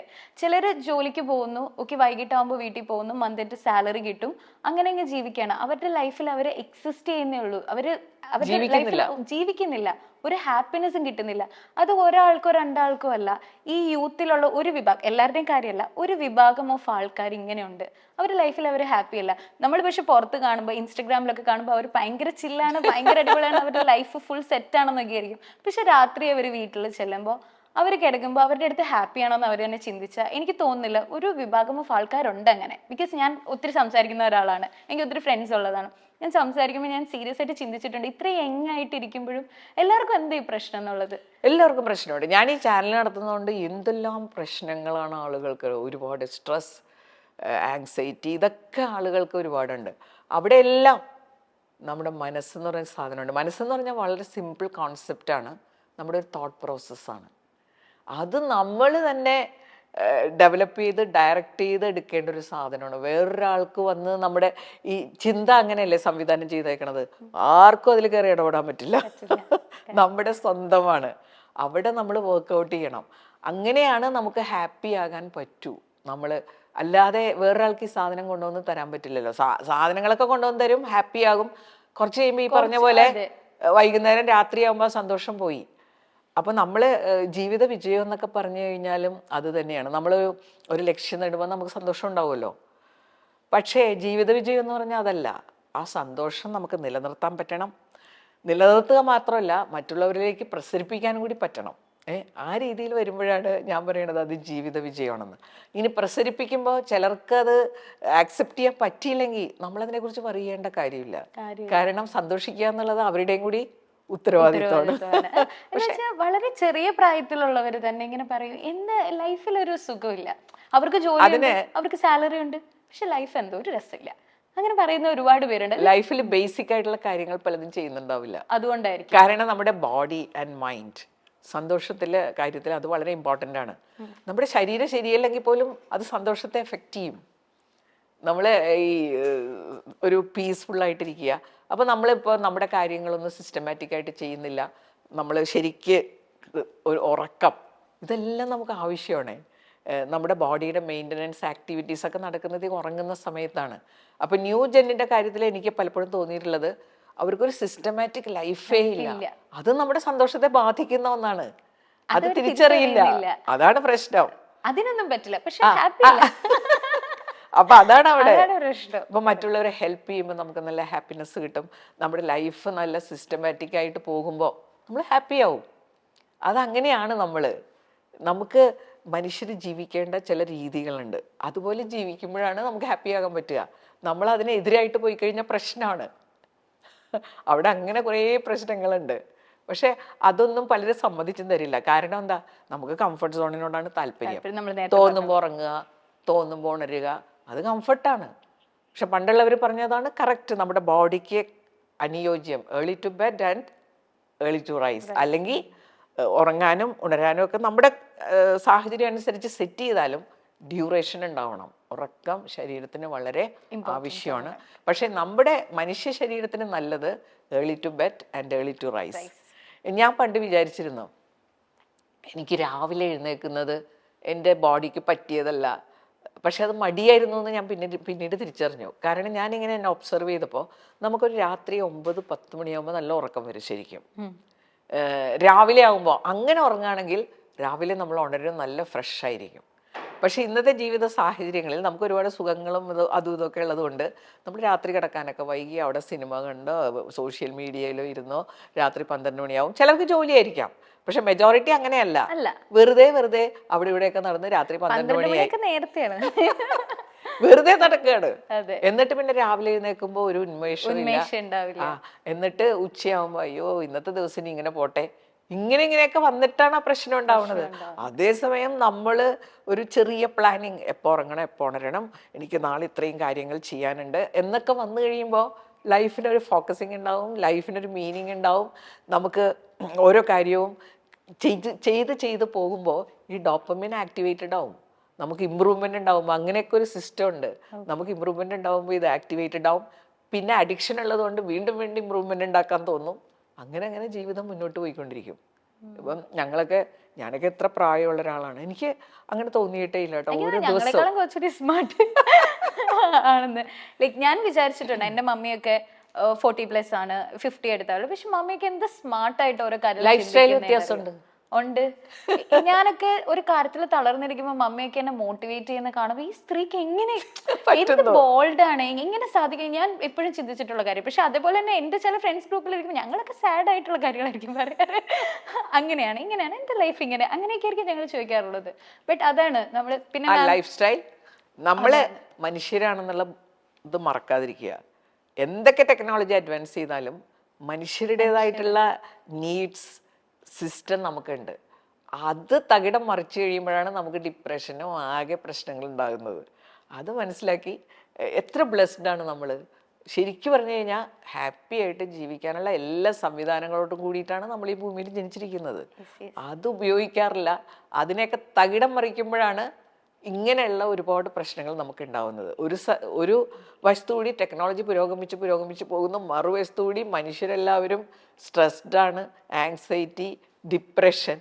അപ്പോൾ അതിൻ്റെ ഒരു അവയർനെസ് ഉണ്ടായി നമ്മൾ ജീവിതം തിരിച്ചു പിടിക്കണം. ഈ ആഴ്ചത്തെ വീഡിയോ അതിനെ കുറിച്ചാണ് കേട്ടോ. തിരിച്ചു പിടിക്കണം. അപ്പൊ തിരിച്ചു പിടിക്കാനുള്ള കാര്യങ്ങൾ കേൾക്കുമ്പോൾ തോന്നും, ഇതൊക്കെ പഴഞ്ചൻ കാര്യങ്ങളാണല്ലോ. അപ്പൊ ഞാൻ അതിനകത്ത് പറഞ്ഞിട്ടുണ്ട്. പക്ഷെ വേറെ രക്ഷയില്ല, അത് ചെയ്തേ മതിയാവൂ. There is no other way. മാം ഒരു വീഡിയോ ചെയ്തിട്ടുണ്ട്, purpose of being, ikigai book. അതെല്ലാവരും വായിക്കണം. ബിക്കോസ് നമ്മൾ അവരുടെ ലൈഫ് സ്റ്റൈൽ കുറച്ചൊക്കെയെങ്കിലും നമ്മൾ പഠിക്കണം, പ്രകൃതിയിലേക്ക് മടങ്ങുക. കാരണം നമ്മള് മനുഷ്യരല്ലേ, നമുക്ക് അങ്ങനെ ജീവിക്കണം. എന്തെല്ലാം സംഭവിച്ചാലും നമ്മൾ അത് മറക്കരുത്. ബേസിക് കാര്യങ്ങൾ ചെയ്യാതെ വരുമ്പോഴാണ് ഈ ഡിപ്രഷൻ വരുന്നത്. കറക്റ്റ്.